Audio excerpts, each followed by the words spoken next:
Of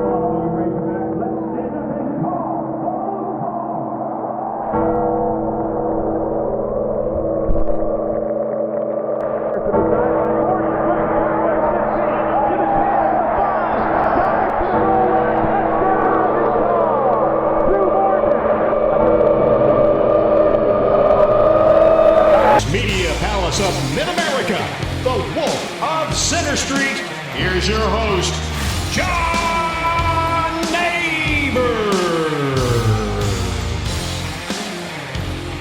And welcome into the John Nabors Show here live from Natty State Sports Studios. Appreciate everybody listening in on this beautiful day here in the great state of Arkansas. I am your host, John Nabors, and appreciate each and every one of you making us a part of your afternoon this afternoon. What a Monday that we have in store, because we're going to talk a lot about everything that happened over the sports weekend, get into some of the fun things, have some fun videos to watch, and also some cringy videos to watch as well. But, of course, we have to start, just like we do each and every Monday, with the latest up-to-date information on the Razorback basketball team and the performance that they had on the previous Saturday.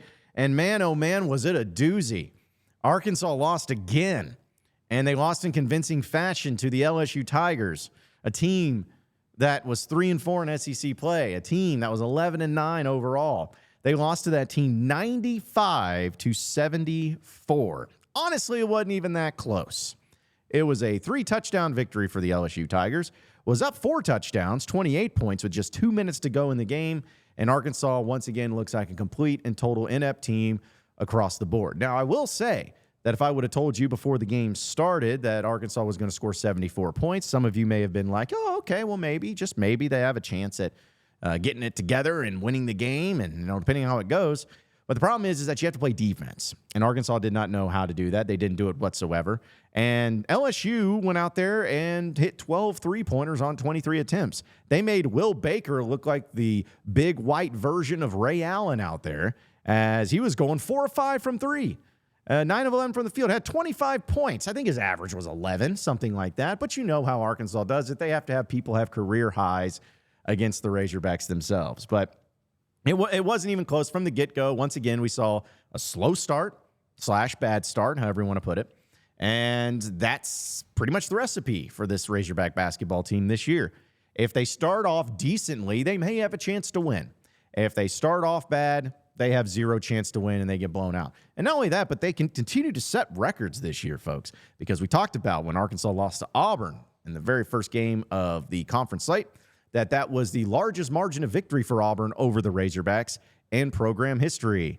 Same thing with LSU here in the regular season, as their final victory of 21 points over the Razorbacks is the largest margin of victory for LSU over the Razorback basketball program in the regular season. So they are setting records right and left for all the wrong reasons. I would sit here and dive into the box score, and let's talk about how Tremont Mark ended up with 20 points, even though the 20th point really came in the very end. Or maybe someone like Jalen Graham, who got 18 points, wouldn't have known it. It didn't feel like it, but he certainly did. He does go 8 of 14 from the field and did add a couple of nice little plays from him. Mekhi Mitchell had 10 points, had a little blow up. I don't know if they put that into the box score, but they might as well, because we're going to have to dive into that too. And really, anybody else of note that I even care to mention? No, nothing matters. Nothing. It doesn't. Who cares? Who cares about the box score? I have really gotten to the point, folks, where each and every time we've talked about this team and the continuing amount of losses that they take, and especially in the fashion that they take them, that it continues to get worse and worse and worse as time goes on. And honestly, it has felt like Arkansas hasn't had a fun Saturday since Purdue. And that didn't even count. Like, Arkansas fans, I think in just football and basketball in general, Arkansas fans have had maybe 2 fun Saturdays. 2, maybe. And that was when maybe they went on the road and beat Florida, depending on if you were done with the season or not in football. And then that Purdue game is really the only time that's been fun on a Saturday in basketball. And it's really wearing thin. I want to fast forward to this into the season. I really do. I'm not saying end it. I just want to fast forward through it. I want to be able to just simulate it, like you used to do in those college football or college basketball games where you're like, I don't really want to see how the rest of the season goes. I just want to get into the recruiting. I want to getting into the throwing out pitches and having in-home visits with some better players, because I really don't care about the rest of this season or the result. I just want to fast forward it. Don't give me the labor pains, just give me the baby. That's what pretty much Razorback fans are feeling. That's how I'm feeling now too. I know that there's 9 games left in conference play.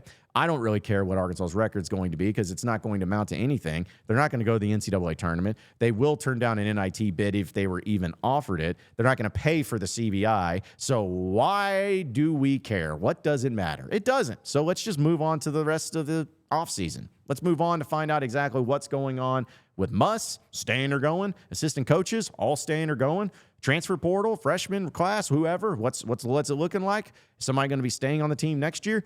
Let's just get to the stuff that's going to matter next season because this year is a wash. It doesn't matter. We're over it. We're tired of it. We want to move on. Everyone wants to move on. And I just don't know how anyone can find any sort of enjoyment or entertainment out of the rest of this basketball season. Oh, we'll be stupid enough to watch the games.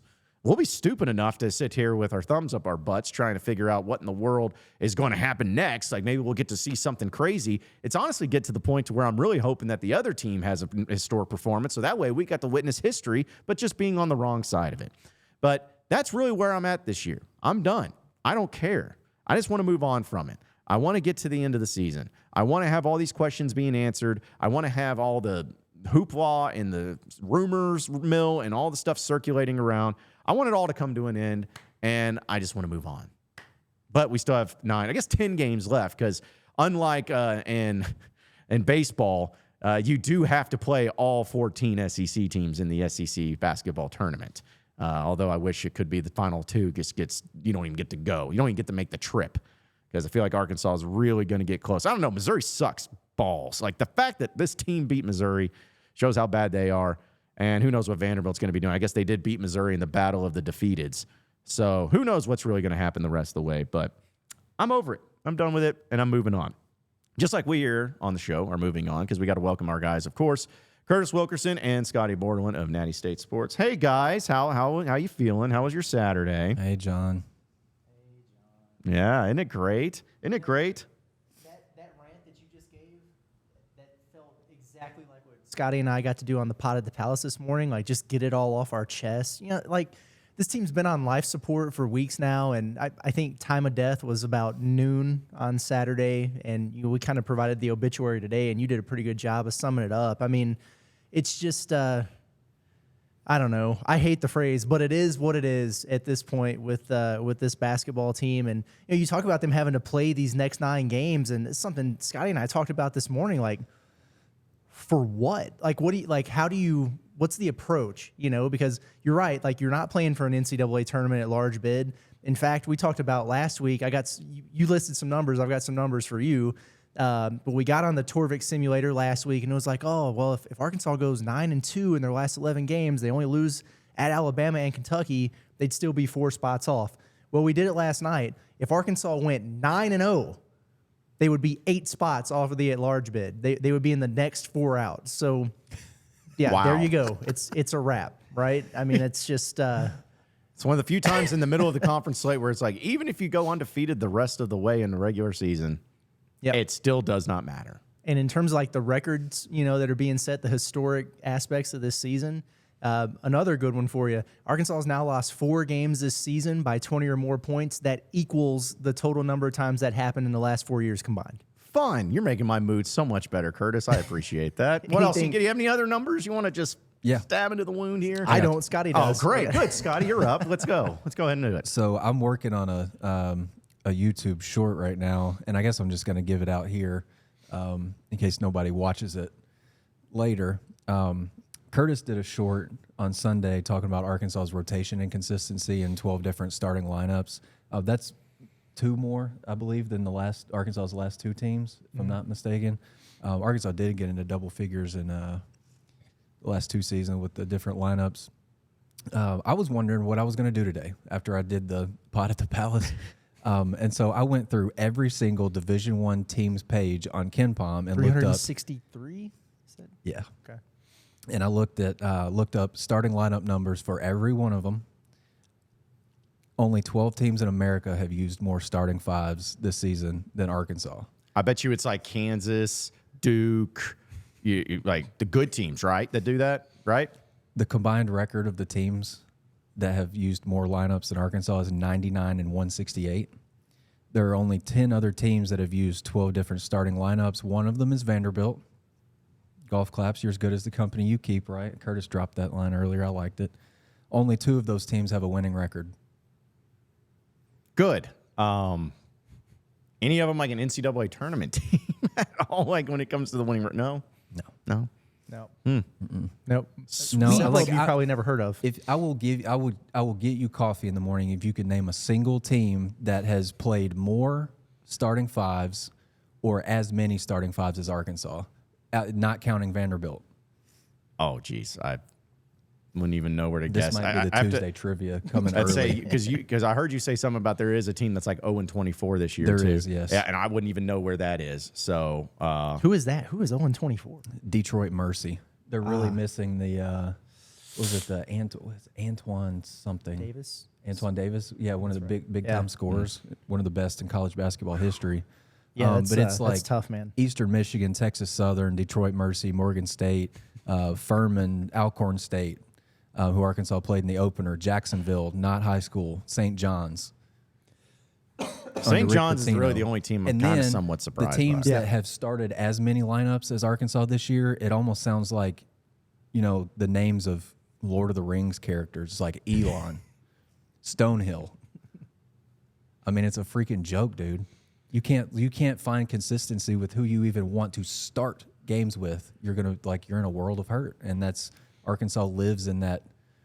Like it's not even. I can't even. They're 500, but it's not even mediocre. I was going to say thank you, Scotty, for your rigorous research, but I almost should apologize to you for having to do that and go through that. That's probably not something you've ever done before, Why I feel did I like. even do that? Yeah, I feel like that's probably a first for you going through and looking up that particular It's stat. the first time I'd ever clicked on Stonehill's KenPom page. That's a fact. That is just absurd. But, I mean, who's missing now for Arkansas as far as a starter? We need Bayfall. Is that it? I mean, it might be Besides because the I remember walk-ons? like Denijay Harris, he started a game. And then Pinion has started. We've seen. I don't think any of did Kate Arbogast start that? Pinion has game? started one. Denijay Harris has started a game. He started at Ole Miss. This is Bay and the Walk-Ons. Bayfall and the Walk-Ons. That sounds like a great band. Yeah, Bayfall and the Bayfall Walk-Ons. and the Walk-Ons, man. Kind of sums up, the talent. Coming to this Kingfish team. this summer. Yeah. Yeah, hitting the portal this summer. I mean, it's wild because nothing theoretically changed from the time they left Columbia, Missouri until the time they got to Baton Rouge. But you nailed it, John. Like they got down 7-2 and you looked over at us. We were doing the live stream. You're like, that's a wrap. Yep. Put a bow on it. Yep. And you knew right then they were done. You get down by 2 possessions. It's a wrap, man. Yeah. They folded up. Yeah, and what's so crazy is it's like it doesn't take long either. Like you're talking about just getting to the first media timeout, and they were down to thinking this one 8-2. I think it was at the first under 16. I was like, nope, it ain't happening. The thing is, Arkansas's got the first basket of the game, and so They did. And I think LSU ran off the next 10. Yeah, At least. yeah. I mean, it is a thing to where I still don't know what to think each and every day and each and every time we watch. I will say the live streams we've been doing during the games have been pretty fun, or at least people are watching them. Maybe they're not fun, but people are watching them. It's a good time. Yeah, I mean, so we enjoy it. But it's just, it's almost getting, I'm like, I love going into it knowing that I'm going to be miserable and having to watch this game and having to watch this basketball from the start to finish and it not even replicating anything that basketball's been meant to be. Because here's the thing, LSU is not a great team. No. They're really not. But Arkansas made them look like an NCAA tournament, like one of the better, like one of those old, good old-fashioned Will Wade LSU teams, like the ones that I think ended up having a 3 seed in the NCAA tournament. Like that's what it looked like. Arkansas made them look like. Future Arkansas coach Will Wade. Yeah, future Arkansas coach Will Wade. But that's just like I'm just over it. Like I am truly over it. I'm truly over this team. I'm truly over giving them any sort of. I'm just being honest. I'm over giving them any respect. I mean, I They don't tried, respect themselves. Yeah, and that's exactly right, Curtis. Like I try to be as hopeful or maybe trying to give credit where credit is due. Because against Missouri, for instance, I mean they played well and looked better, against even Kentucky. Even though they lost, they played better. But it's at the point where it's like, I don't even care about that anymore. It just doesn't matter. Like, why, when you go on the road against LSU and you put forth that type of effort, especially when you feel like you should be feeling somewhat better about yourselves because you went to Missouri and won and everything, and you just, lay an egg. Like, Caleb Battle is just, you guys, you have your missing Razorbacks over there, and you added him to the mix. That dude, I'm like, if you would have told me that what he did in non-conference play, which I'm not saying he was just next level, but how many 25-point games do we see this guy have? For him to just be not even getting to double digits in these games, John, is insane. I wrote a story in ahead of Arkansas's trip to Tulsa for the Oklahoma game. If you go back to Caleb Battle's last 6 or 7 games at Temple and you combine it with, I think, like his first 7 or 8 games at Arkansas, he had scored 20+ in 10 of those 15 games. So he was doing it twice as often as he wasn't. Since then, he hasn't done it once. And is it just like, honestly, you guys know more about basketball than I do. Is it just because he ain't good? Is it because the competition's been elevated now to where they know how to key? Because we've seen him capable of hitting threes after threes, and he's not I wouldn't say he's the most polished offensive player, but he has shown his moments. Like, we're talking about 9 games into this conference slate, and I think Scotty, you said, what was it? 12 points has been his highest. 11 points has been his. Yeah, he had 11 against Kentucky and Ole Miss, maybe. So is it a mental thing with him? Is it just he's not good? Like, what is it? He's good. I think he's just a guy who thrives off playing with swagger that's had all the swagger sucked right out of him. There's nothing left. You see a guy like L. Ellis, whose confidence has been shattered. That dude's not even playing. Who's not even playing now. Who, okay, let's, we're gonna roll with our guy here. We think he's a veteran. We need this, this dude in here. So we're gonna go from not playing him at all to starting him for 2 or 3 games in a row and playing him about 30 minutes per game, and then he's not gonna take his shooting shirt off for 2 games, and that's gonna fix anything with anyone. And it's not just L. It's the message that it sends to the rest of the team. And it's the same thing with Battle. His minutes decrease, and probably, who knows, like bad body language or not doing the things that they need him to do, to get back on the court. And then all of a sudden you start him just out of nowhere. It's not like he did anything on the floor that warranted that. It was just, hell, we haven't tried it yet.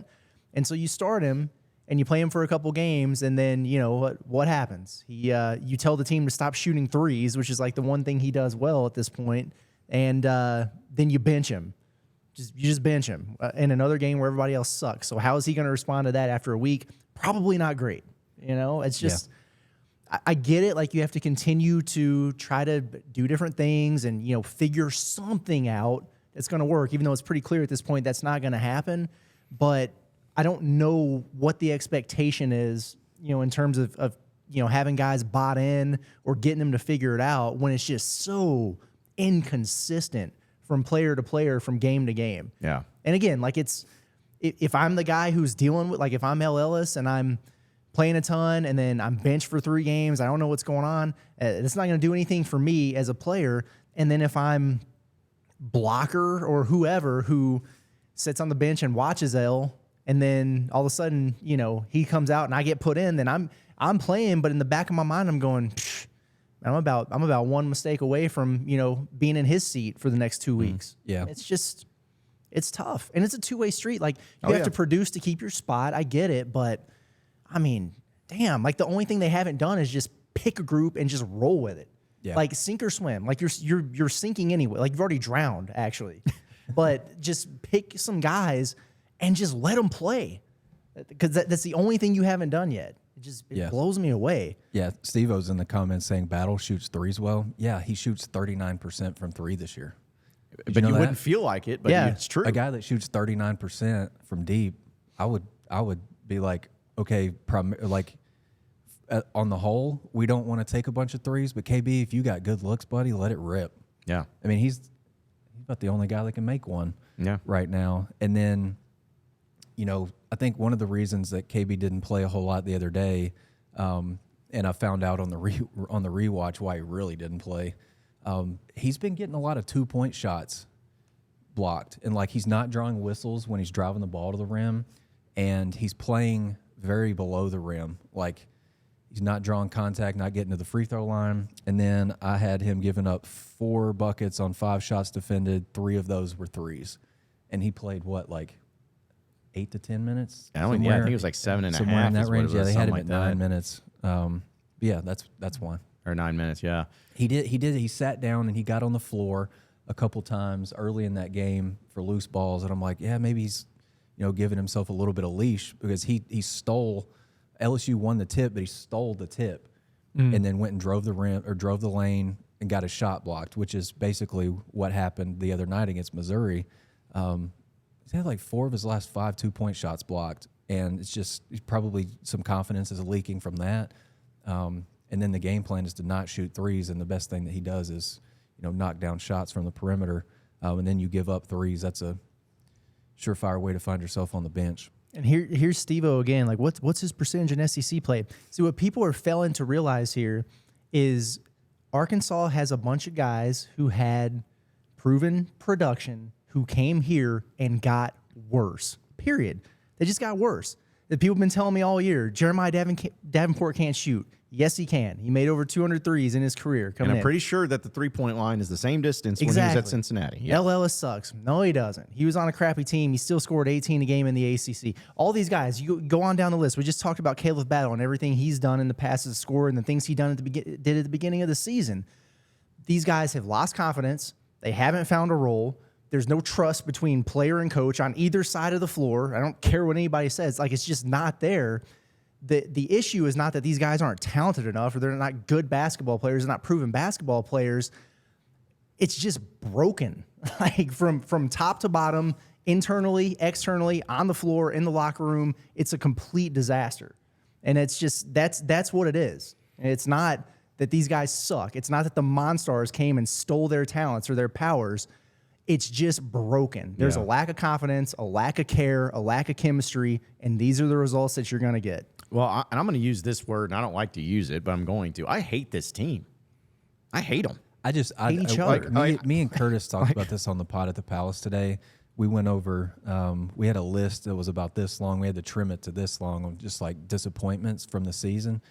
And I said it's the least fun that I've had watching a team since I joined the beat in 17-18. And there were points last year where me and Curtis were talking, just kind of ready for the season to be over. And this is a lot worse than that was. Yeah. I mean, that team at least found ways to, that team was close at a certain point, I feel like, to reaching 500 on the season.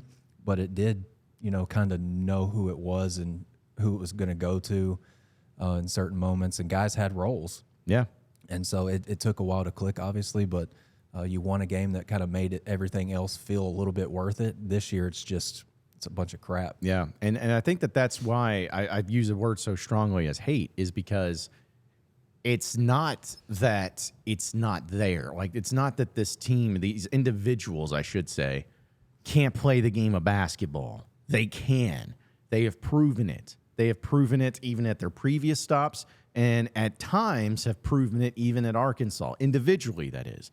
I mean, we saw L. Ellis perform well again. I know it's Purdue, but against Purdue and even against Duke. Same thing with Trevin Brazile. I know he's been out, but even when he's been in, he hasn't been good.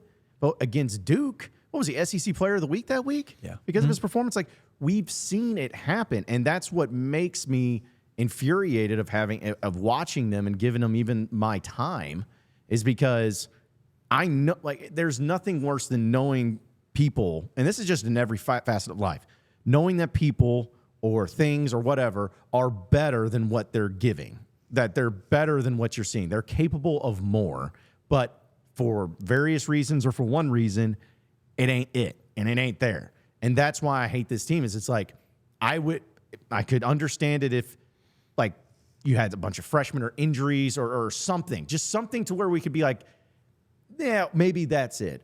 But there's zero of that. Yes, Devo's left the team, which I don't know if he has or not. I'm starting to hear he's coming back. I don't know. But Trevin Brazile's been out. Fix it. Yeah. Oh, yeah. That's it. But that's the thing. Is like, right. Devo and Brazile being out, before the year, he'd been like, man, that's big. That's big to get those out. But now it's like, I don't know. That may make them worse, because it just, like putting a Band-Aid on a broken arm. Right. Yeah. Like, I just don't know why it has to be this bad. You know, like I felt like this team was another NCAA tournament team and a possible team that could make another run, winning 2, 3, 4 games in the NCAA tournament. Like, that's what I thought. But even if I would have gotten humbled a little bit, which I have about this team, just to not even be competitive, not to get blown out in historic fashion against average, below average teams in this conference is just disgusting. It's pathetic, and there's zero excuse for it. Like, the team last year would run circles around this team this year.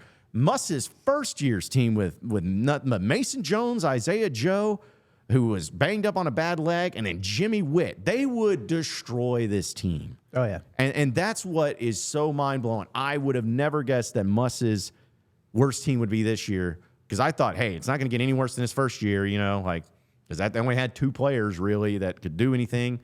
But there is not a single team in Muss's era, and I think even in Mike Anderson's era, that would lose to this team. And that's what really upsets me, is because the talent's there, the ability's there. They have what it takes to be at least a good team, and they're not even good. They're not even average. They are trash, and that's what pisses me off. Oh, yeah. Lion VR's in the comments saying I'm going to start getting the money line against the Hogs the rest of the year. Those are not going to be good odds that you're getting, brother. No. Like, they're going to be like minus 350 and minus 400. Like, it's not going to be worth the squeeze. No, not at all. And it's like, But well, I mean, I like the way you're thinking, but minus 400 is not a good way to live. Yeah. Well, also, by the way, I mean, for folks who may not know, because you may not care anymore, but there is no midweek game this week. Arkansas literally does not play again until Saturday against Georgia in Fayetteville, which I'm sure will be just fun. But if that team, I think that, you know, not that it matters with the crowd, I don't think it's going to be a tremendous crowd against Georgia on Saturday. It'll be decent. But if they look the way that they have, and nobody's going to be at that Missouri game. Everybody's going to be checking out. They're going to be bailing. They're going to be bailing quick, because then they're like, hey, well, baseball season's here. We'll just go to the James Madison series, and that'll be our Razorback, attention. And the thing is, like, Arkansas plays Georgia at home on Saturday, and then the best team that's probably going to come into Bud and SEC play, Tennessee, is like 2 or 3 days later. Lord knows what that crowd's going to be like. It could turn into a Tennessee home game. Yeah. I mean, it really could, because that game is, I think it's also an 8 p.m. game too. Not that getting out wait around really all day matters. for it. 8 p.m., 6 p.m. You could play it at noon. It doesn't matter. No one's going to want to be there. No one wants to be there. No one wants to give this team its time, and I don't blame them. And I wish that there was an answer. I mean, that's really what it comes down. I know we've discussed it. I know you guys have dove deep into the numbers and have spit facts, even though people may not want to believe them all, but they are facts. You want to hear another one? Yeah, sure. Why not? Just pile it on, Scotty. Let's just make it happen on this Monday. Keep it going. Let's make it terrible. So I charted shots defended and potential assists for the LSU game. Mekhi Mitchell had 8 potential assists. Layden Blocker, Caleb Battle, Tremont Mark combined for 8. My goodness. Your first big off the bench finished with as many potential assists as your starting backcourt. Yeah, I could be wrong, but I'm pretty sure your bigs aren't supposed to be, I mean, the big those guys. Jalen Graham and Kai have led this team in assists the last 2 games.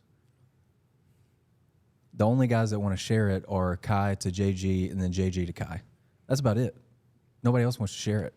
See, but this is, again, goes into the whole other thing about this team, and this is going to get dark quick for me, but like, it almost reminds me of just you know how the human body's supposed to work. You know what it's supposed to look like, and this team has got like 4 legs, like 2 toes, got a pinky coming out of your forehead, like that. It's like it's there. The body parts are there, but it's just in all the wrong places, and there's I'm sorry, you don't need to be using your elbow to be picking up trash. Like, no, you need to use your hands to do that. But that's that's what it reminds me of when you're talking about Jalen Graham or Mekhi Mitchell leading the team in assists or potential assists. They're not supposed to be doing that. That's not their job. Like, everything's backwards. And it just seems that's a so great ridiculous. Way to put it. It's a backwards It's team. backwards. Yeah. And I know that Muss can coach. Like, I know that he can. I know that they're all capable of doing it. But like, that's what is so crazy is even a guy like Muss, who's been around the game of basketball his entire life, he's looking at this. He's like, I don't know, man.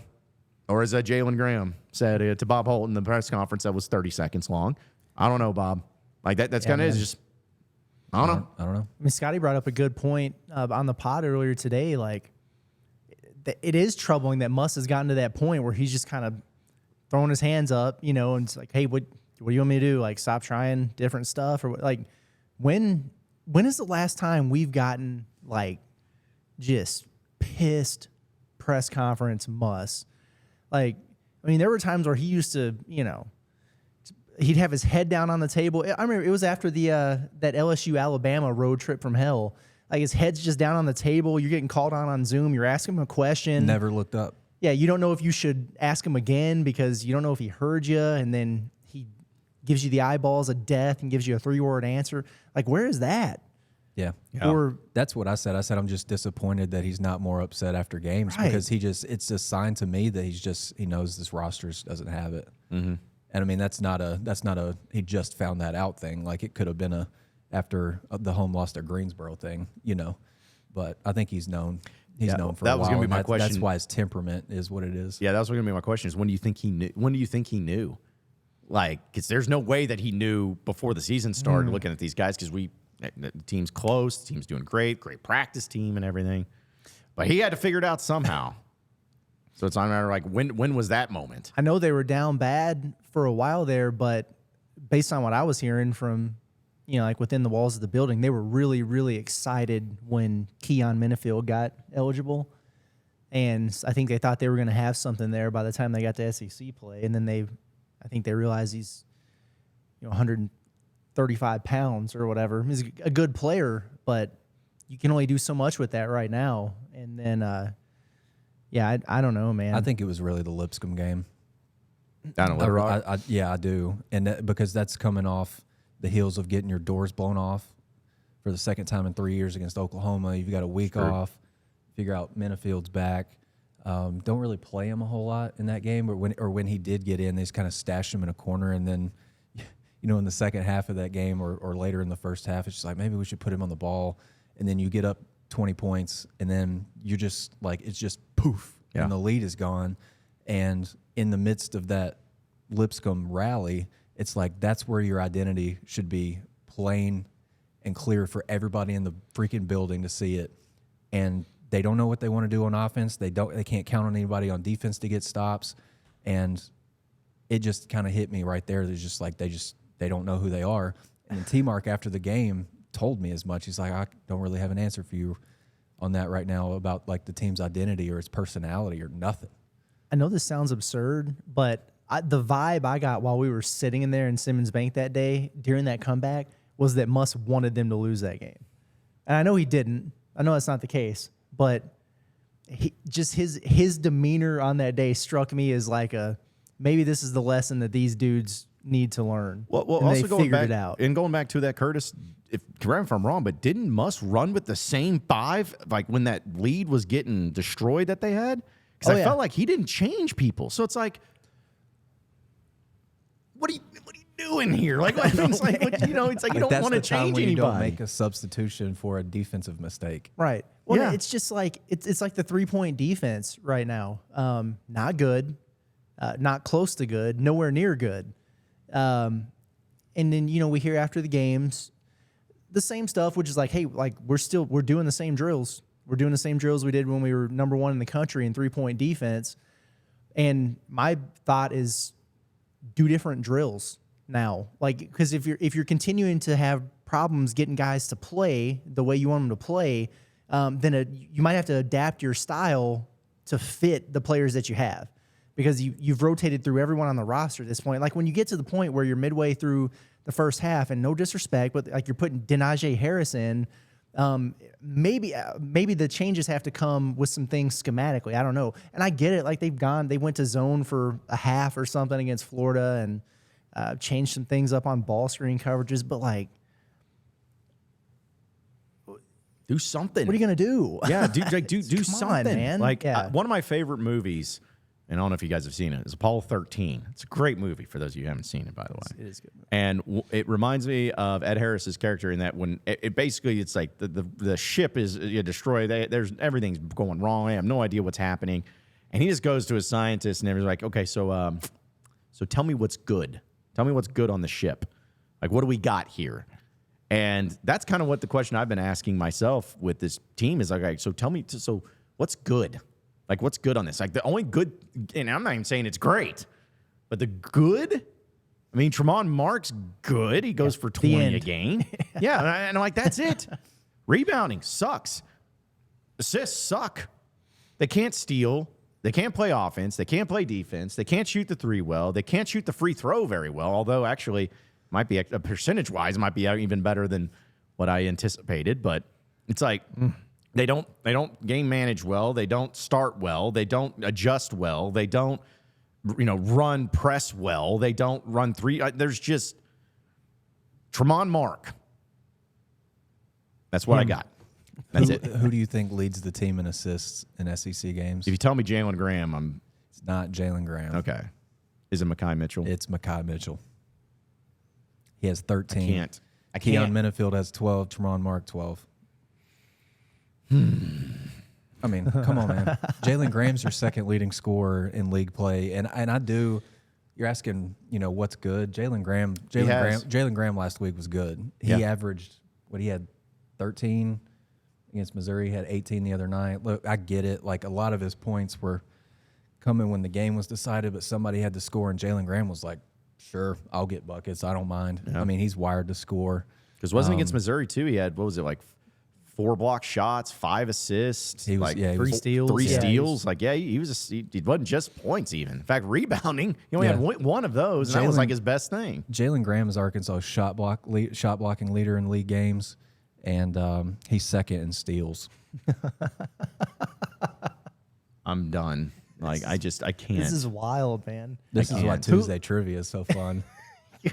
Yeah, I'm like, well, trivia for this team, Hopefully Ellis isn't watching, so I can hit him with that tomorrow. Yeah, that would be a good one. Because even if you told me that, and you ask me it again tomorrow, I'm not going to remember because it's so absurd that like there's no way, but it's true, and he keeps going back to just it's all backwards, it's all backwards, it's all weird. Like there's no energy, there's no effort.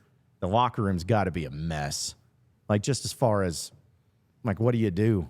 Like if you're on that team, like how are you? How do you get up for a game? I'm not getting to the level of saying it's like Chad Morris-esque. I'm not getting to that. But that was one of the things that I always wondered about when Chad Morris was like, how do these players go out on Saturday and even care?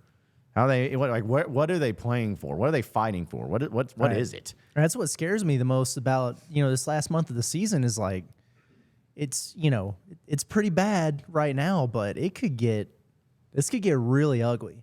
Yeah. I mean, we were going up and down the schedule, earlier, and I mean, this team going 4-14 in league play, like it's not crazy.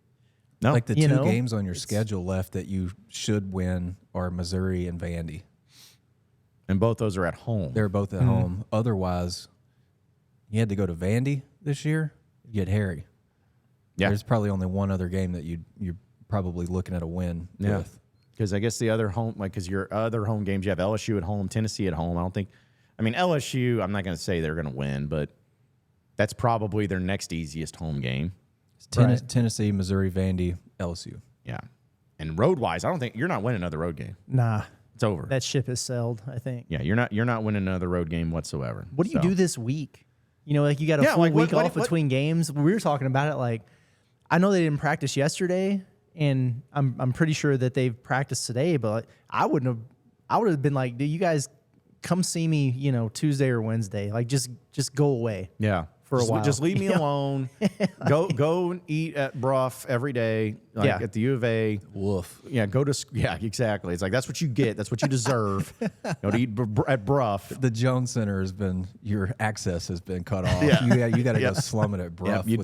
Jerry Jones said, he's like, you guys, you're not allowed anymore. Yeah, just go do other things that aren't around me. Because that's kind of what it feels like, and that's kind of what it's going to be. What's practice going to do this week? Yeah, what do you do? Well, let's scout Georgia again. Yeah. And, this time it'll be different. I would just hand them the exact same scout and say, hey, do it this time. Yeah, You know? What I'm telling you to do it. And to try it that way. Oh, man. We got a lot of comments coming in, folks. Yeah, I know it's depressing, but you know what? It's Razorbacks. I mean, what do you expect? Let's see. We got Jeff says there was a reason why a couple of these transfers were transfers. Well, yeah, but like half the league, or half of college basketball in general is a transfer. I mean, I think that's transfers and all that stuff. I don't think have anything to do with it as far as like, oh, it's just too many transfers. It was like sometimes some transfers are good, some transfers don't, and this group doesn't. Yeah. None of them get it. Usually they have, one or two that don't pan out and everybody else kind of figures it out. And this year it's been the exact opposite. Yeah. Mark's figured it out and really none of the other guys have.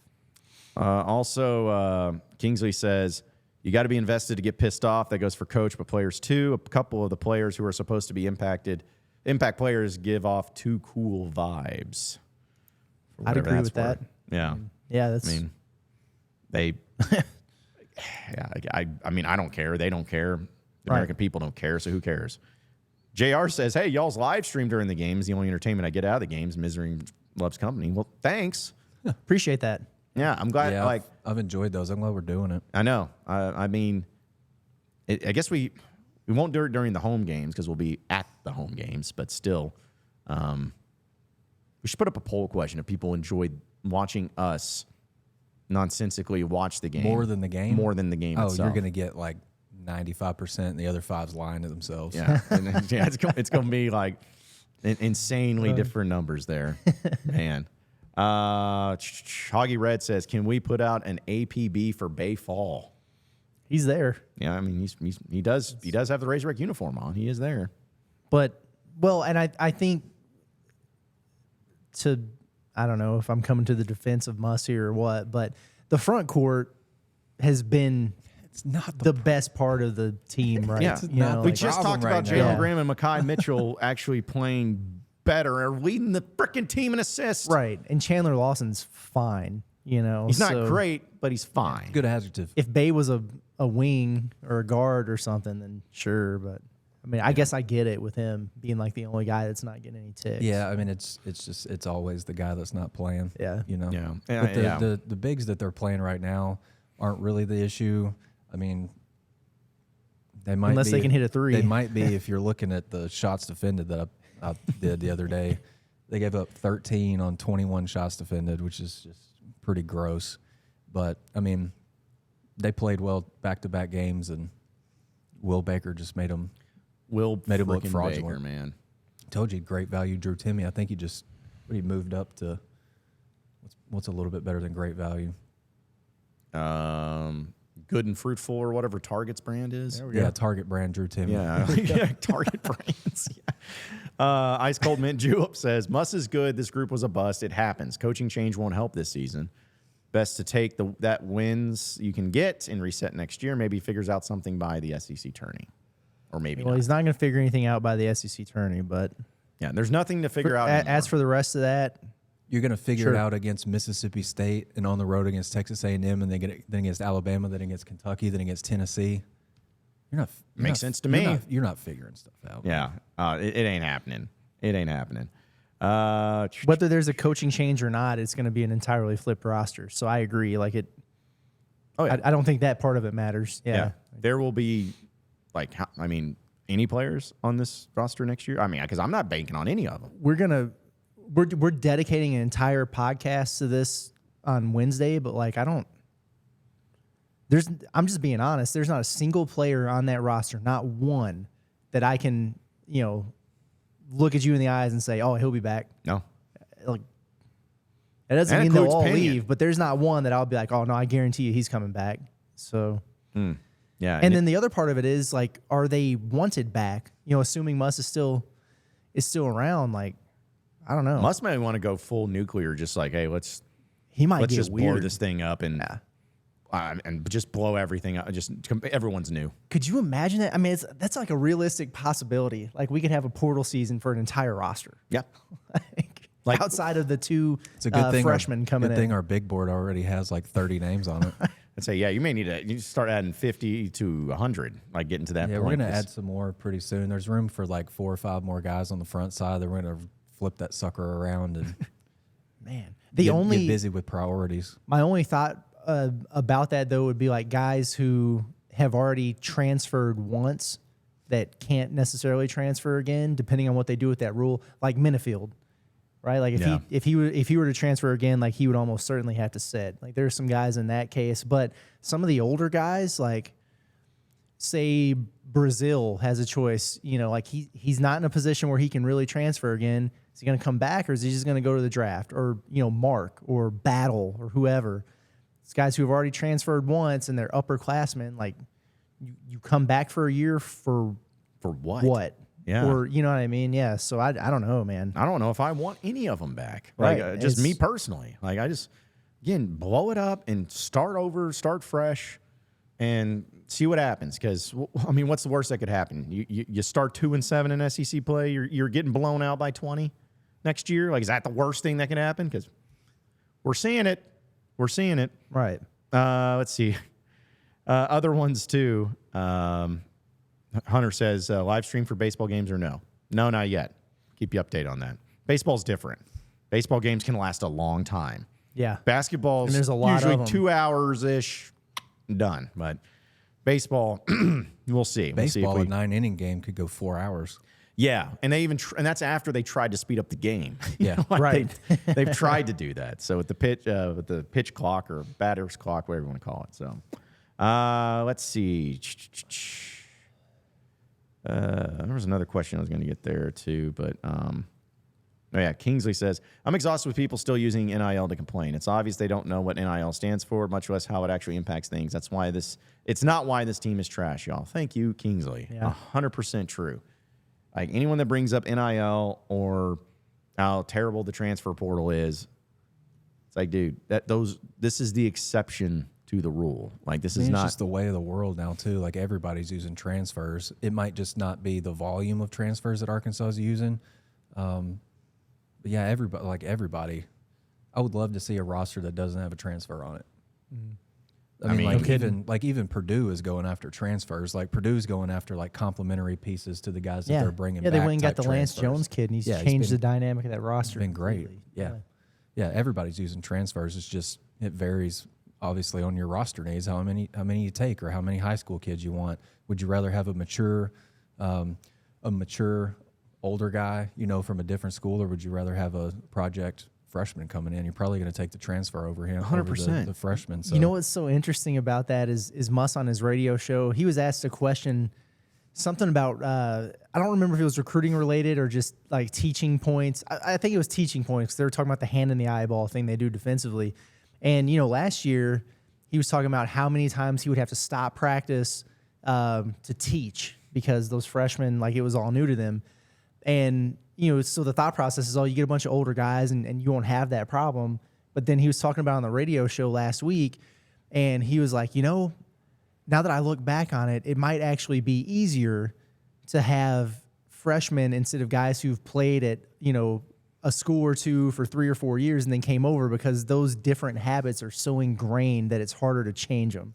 Oh, so yeah. it's just like, you know. Oh, yeah. Well, it's like always, you know, get religious on you. It's always, I always heard if you were trying to convert someone to your religion, it's a lot easier to convert someone who has no religion than someone who's been in a different religion forever. Yeah, there you go. And it's kind of the same thing. It's like if you got somebody that's used, 2-3 years somewhere else, getting used to it being done a certain way, it's a lot more difficult to try to teach them how you do it than for someone who's raw and has never experienced it and doesn't know anything better. And so they're just like, yeah, well, I'm going to go with what you're saying, and I'm going to, go ahead and call that the way it's going to be. Yeah. So I'm kind of dealing with the same, like it's the same kind of deal with my adopted kids. Like they had family that they listened to, other relatives that they listened to, taught them different things. And my wife and I are having to reteach them or teach them brand new things. And it takes so freaking long for them to get it. once. And Yeah. so it's kind of the same thing. It's like, Caleb Battle, for example, how many years was he at Temple? Like 3 years? Or he was at Butler He's and at then Butler. Temple for 2? Yeah. And so you've got Butler coach, Temple coach over 3 years, and then you visit a new school, another coach, completely different way of doing things. Yeah, I mean, it's probably like, we've talked in the past a little bit about, having to coach the Missouri or coach the insert school name here out of whoever. I think that's very real. Mm-hmm. It's very real. I think so too. And it keeps going back to, hey, Tremont Mark came from Houston, came from Kelvin Sampson, guy who knows his stuff and has been an elite coach. Or maybe why it's been a little easier of a path for him to find a role and to be able to succeed, at least on the individual level and at least in the point totals of what he's been able to do so far. And I was like, I think there's probably something to that. But just, but what does that mean? He's like, okay, well, now if you go for transfers, you just need to get them from big-time schools. I mean, I think maybe sometimes, maybe part of it. But, I think there's been guys like, like Stanley Amude, when we always bring him up. I know using him as an example, but he was a guy that took a while, and then once he got it, he became the starter and was a key component for that team.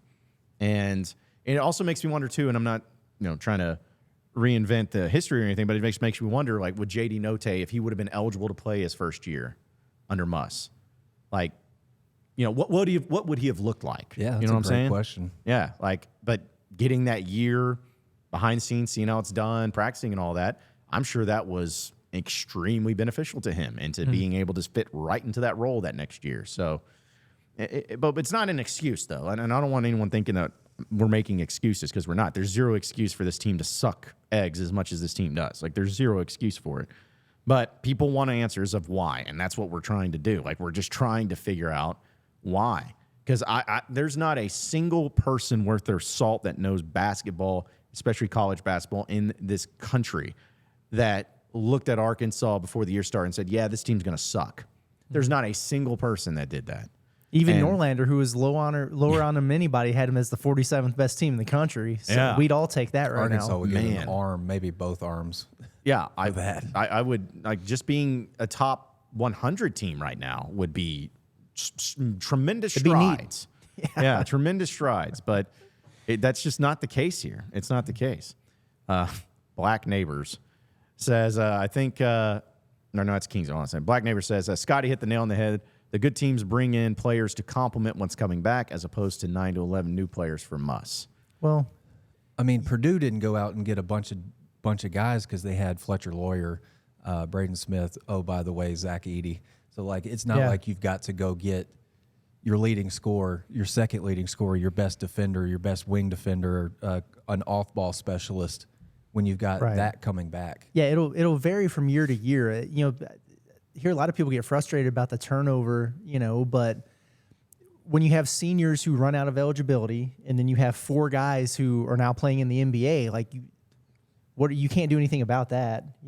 It's not like they just had a mass exodus of contributors that they wanted back that dipped, so they had to fill those gaps. I mean, I agree. Like, yeah, if you could have a stronger core intact and just, bring in some pieces around them to complement them, that would be awesome. But I also saw a comment, from Tim Culver. It says the new guys were supposed to complement TB, I think. TB's not what we thought for whatever reason.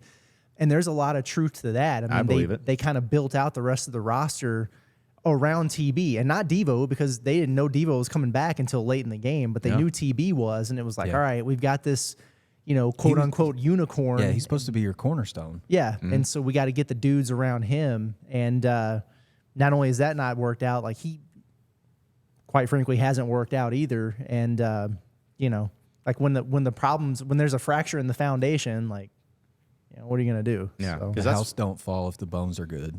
Gosh, you ain't lying. Whew. Yeah, I'm not gonna sing that line, but I just had to drop that. It would bar be cool in if there. you did. Yeah. No, Andrew's our singer. We gotta wait till he gets here. But it's also the same thing too with going back to the Trevin Brazil thing, because last year, when the team had their struggles and everything, and I'm not saying that Muss was lying about it, but it was like Muss said last year, he's like, hey, all this stuff you guys are talking about, we're building this team and this offense around Nick Smith and Trevin Brazil. Right. Like, that's what we built it around. And then when there, that's what you saw. And so it's like, what was this team being built around? And was it being built around Trevin Brazile and Devo? Or was it being built around Trevin Brazile and maybe Tremont Mark was going to be? I'm curious to know who or what Muss was building this team around. And if it was Brazile, then I think it makes sense as to why this team has crumbled as much as they have. Yeah, I don't know. I don't know if they had like the foundations that they felt like they were building around, or if they really just. Well, I don't think they did. I know they did this. Is they looked at the last few years, and they saw that they were a top 20 team in the country defensively, and they knew that if they were going to get past the Sweet 16s or the Elite Eights and take the next step, that they had to get offense. And they knew they were sacrificing, and that it hasn't panned out. And sometimes it's not about the players so much as it is the fit of the players in the system, whatever that is that they're trying to do offensively. And so from that standpoint of it, they built the roster with the mindset of being better offensively. And not only has that not happened, like they've had the expected dip or larger than expected dip on the other end. Like it just hasn't worked. Like it's crazy to me that we've gone from, this being the team that was supposed to be Eric Musselman's best shooting team in theory, on paper, whatever, to literally, I've never heard of a head coach of a high major basketball program giving his team a mandate that you better not shoot more than double-digit threes in a game as a team. You better not.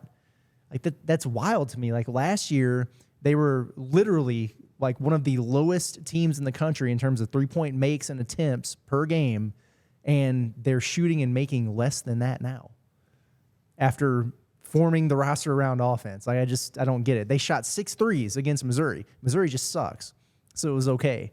Arkansas shot 13 threes against LSU. LSU made 12. Exactly. And we wonder why they get down by 20-some-odd points, and there's no chance in hell for them to come back. Well, you're not allowed to shoot threes. So, how are you going to get back in the game? And this team in SEC play is shooting worse from three than last year's team did by almost 5%. Yeah, think about that. Think about that. And it's not like they have the finishers that they've had in years past. It's like Ricky Council ain't, finishing above the rim on this team. Like Anthony Black's not the 6'8" point guard getting downhill on this team. Like they don't have guys who are, going to the rim and cooking outside of, nobody actually, because Mark just pulls up and hits mid-range jumpers. So I don't.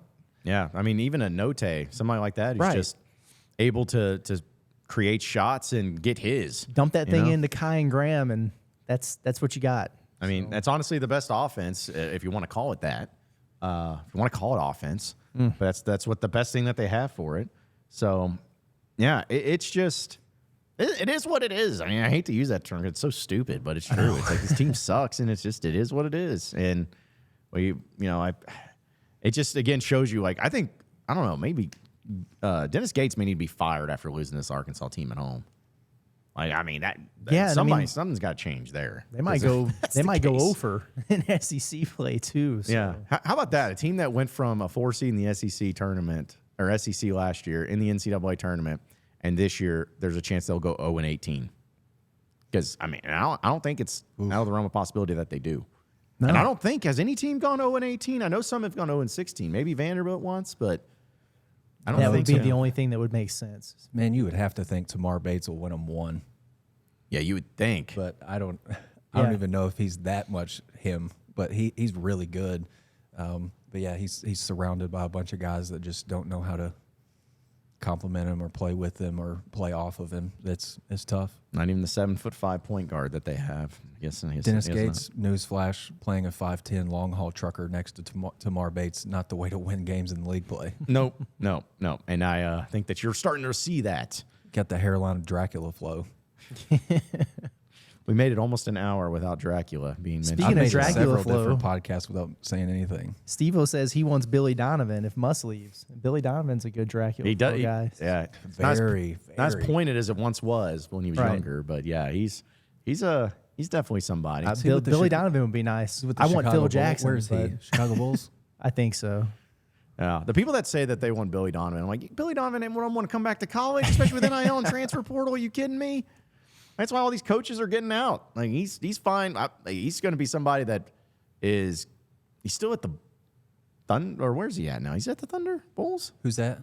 Billy Donovan. Yeah, I think he's with the Bulls. I think he's a Bull Yeah, now. he was at the Thunder, now at the Bulls.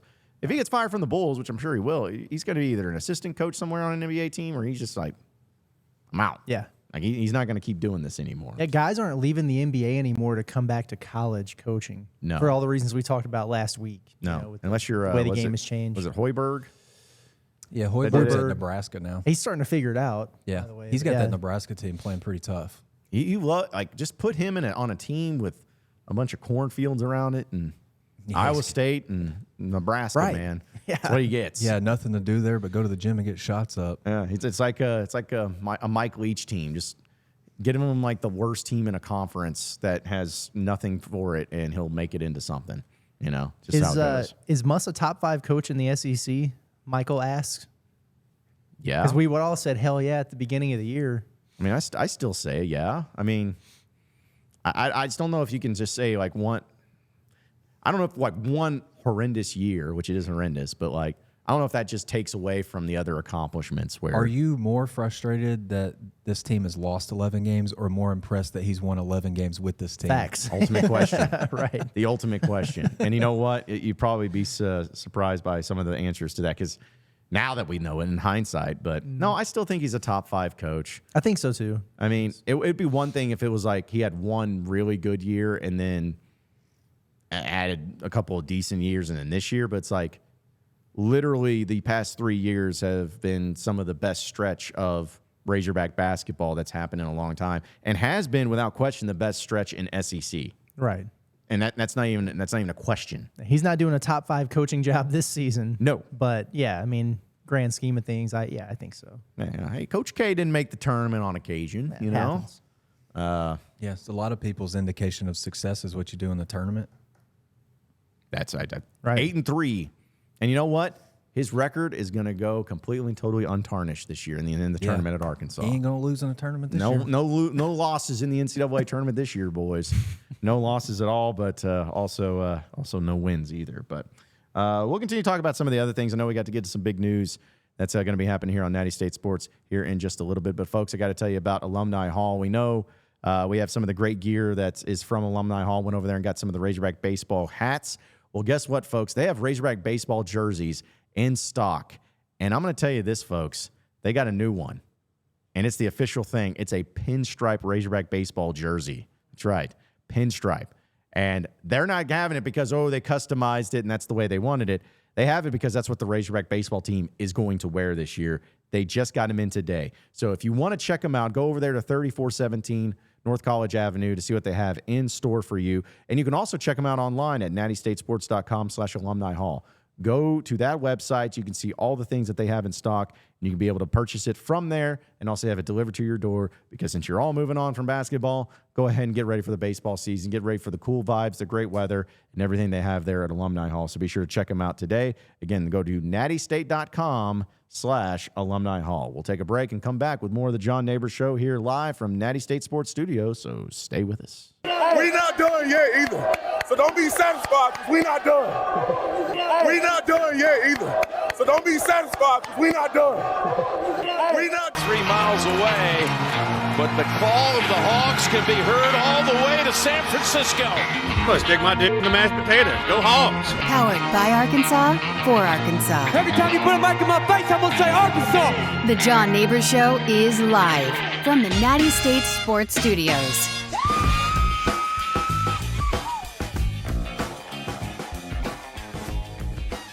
Welcome back into the John Nabors Show here live from the Natty State Sports Studios. Appreciate everybody listening in this afternoon and watching in this afternoon as we have a lot more to get to here in this final hour of the John Nabors Show. But I am your host and had a little changing of the rotation, if you will, as Curtis and Scotty are moving on. But that's okay because we got Andrew Ellis joining us in studio. What's up, Andrew? How are you?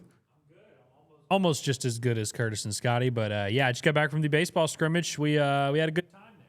It was hectic. It finished 10-7, and they only played 4 innings. There were only 5 pitchers that threw, but freshman pitchers, It was it got a little hectic. It was 8-3 after the first inning, but after that, it really wasn't that crazy. But it was a lot of fun. Our guy Vahiva Aloy homered again, as is tradition. Yeah. Well, see, now he's going to have to start doing it once he actually gets into play. Because I'm not saying you've been hyping him up because he is great. He's doing it. He's the one hitting the homers. He's just the one that has to keep it going during the season. I definitely had that thought where I was like, he's almost doing too well. Like, he almost needs to chill out for the next couple of weeks. They need to just keep him on a beanbag or a bag full of ice. Just keep him in the ice chamber until the season starts in a couple of weeks. But yeah, man, it was a lot of fun. Our boy Peyton Holt hit a 3-run home run in the first inning. Spark plug, grinder. Peyton Stovall had a couple hits. Didn't run today because he got hit in the foot right before his first at bat. And then he gets a base hit afterwards, but then as he was rounding first, he was kind of limping a little bit. So then his next at bat, he gets a base hit, and he didn't even run out of the box. They just were like, they don't want him to mess it up at all. They're just like, we want you to just hit and then stop right there. They didn't even want him to jog to first base. They didn't even have like a guy to run with him. What they did was just put someone. What's funny is he hit a ball in the gap, which if Peyton Stovall's healthy, it would have probably he maybe could have got a double. They just gave him second though. They sent his pinch runner to second base. I was like, are we just assuming doubles here? But it is what it is. But yeah, they're trying to be very safe with him. And I guess I should also mention, since we're talking injuries, Ben Bybee did not throw today. A precaution. He had a hamstring injury that they're wanting him to rest and be fine with. So. There's still no big thing we're waiting on where it's like, oh, Jackson Wiggins is going to tear his UCL or whatever. But I think things went well today. These injuries are minor. Peyton Stovall's fine. Ben Bybee's fine. But it was interesting. It was a fun day there. Yeah. Well, also had that in the Swatters Club. Oh, yeah. I believe that had, of course, Dave Van Horn speaking to the fine folks over there. Anything of note coming from old Dave in that? The most notable thing that happened was him deciding to let us know that Vahiva Aloy had his gallbladder? Is that what I said earlier? I think that's what you said. Yeah, his gallbladder. Gallbladder removed while he was on his visit to Arkansas, in which that might have gotten him some help there. Like, that might have been the reason he didn't end up going to LSU or Tennessee or any schools for visits afterwards, because he was so sick after having this emergency surgery, apparently. But yeah, he came on his visit and wasn't eating. Like, they were kind of worried. They knew something was going on with his stomach, but it just kind of was like, oh, we thought he was sick. Turned out he needed his gallbladder removed. That was kind of interesting. But no, it was really just a brief, going through the team. But I tell you, Dave was in a great mood. He loves speaking to the guys at the Swatters Club and just kind of went through everybody. Made fun of Rock Reggio, which I thought was hilarious. Wow. He was talking about trusting freshmen. He's like, I remember when we put in this freshman Hagen Smith to close out that Stillwater Regional. He somehow got the super Rock Reggio and kind of made fun of. He said, we don't react to everything, but we see everything. Kind of let you know, whenever Rock Reggio was doing all those dances, they didn't react in the moment, but they take that kind of stuff personally, and I love that. I loved him kind of peeling back the curtain a little bit. But Dave was in a great mood. He joked that he called Dominic Fletcher after he got traded to the White Sox and was like, "Hey man, congrats on getting traded. Hope you have fun in Chicago." And man, I tell you, Dom, I've really been thinking about it. I think you're going to be a big leaguer. You're going to stick in the big leagues, man. And Fletcher's like, "Oh yeah, coach, appreciate it. Yeah, that's awesome." And he's like, "Oh no, I looked it up, man. The White Sox are the worst team in the league, so I think you've got a chance." They're probably going to let you stay for a while, man. But him and Benintendi are now teammates, which is pretty cool. Right, so he was joking with him, like, hey, but as long as you start and Benny also starts, we got to get both of y'all in the outfield together. So make sure it works out. But I thought that was pretty funny. And he also said that Dominic Fletcher has a career in TV, which I never would have thought about because he's been such a good player. I don't really think about it. But he is, when he said it, I started thinking about it. I was like, you know what? Fletcher, if he wants to, will have a career in TV. I don't know if he wants to come back to Arkansas. Maybe we'll hire him at Natty State Sports. We're TV he's got now. an option. So we'll talk after the show. We'll talk after the show. Old Dom Fletch. We'll see how his career with the White Sox. If he struggles this year, maybe we'll float it out. Yeah, we'll shoot him a DM. Be like, hey, he gets designated for assignment a few times. We're like, hey man, tough break, but. ... If you want to get in the TV game, we'll help you out with it. But no, I mean, I think that's a good thing. We're seeing Dave in a good mood, and of course, he loved the team last year. Kept talking about that team last year. It was during the season how much he just loved them because they just went out and did their thing and all of that. And there's a lot of returning pieces from that team, and to be adding into the mix of some of the stars that they're hoping, or at least guys that they hope turn into stars on this team. I just feel like, man, it continues to get you excited. You mentioned Aloy getting home runs every time, and hearing guys get hits, and hearing Hagen Smith touching 99, 100 miles an hour, and Dave's smiling, making jokes. It's like, oh, jeez, this is almost too much. It is almost too much. But yeah, he talked about last year's team a little bit at the start of the Swatters Club, just to kind of give them their flowers. And he doesn't want to. He's never going to come right out and say this. But last year's team overachieved dramatically, especially 100%. during the regular season. I mean, we just mentioned Jackson Wiggins, but I mean, Wagner missed time, Josenberger missed time, Dylan Carter missed time, Brady Tigert missed time. I mean, it was just like a revolving door. Hunter Holland was banged up down the stretch, like Peyton Holt, Peyton Stovall, like literally just about everybody that was helping this team in a meaningful way missed time at some point. And the fact that they were able to overcome all of it, win the SEC, like it just tells you. I mean, there's a reason why Dave says he likes that team so much, and it just kind of really was kind of the peak DVH team that just kind of found a way. Next man up, step up, everybody kind of pitches in. But I think we all know, and we knew in the moment that like what they were doing was a little unsustainable. That was not like a championship or bust type of team by any means. It was just, and it wasn't a bad team. It was a good team. I mean, they obviously accomplished a lot of stuff, but it just wasn't on par with the talent that Arkansas's had in some of their peak years. And still a talented team, but I think this year the pieces are adding up.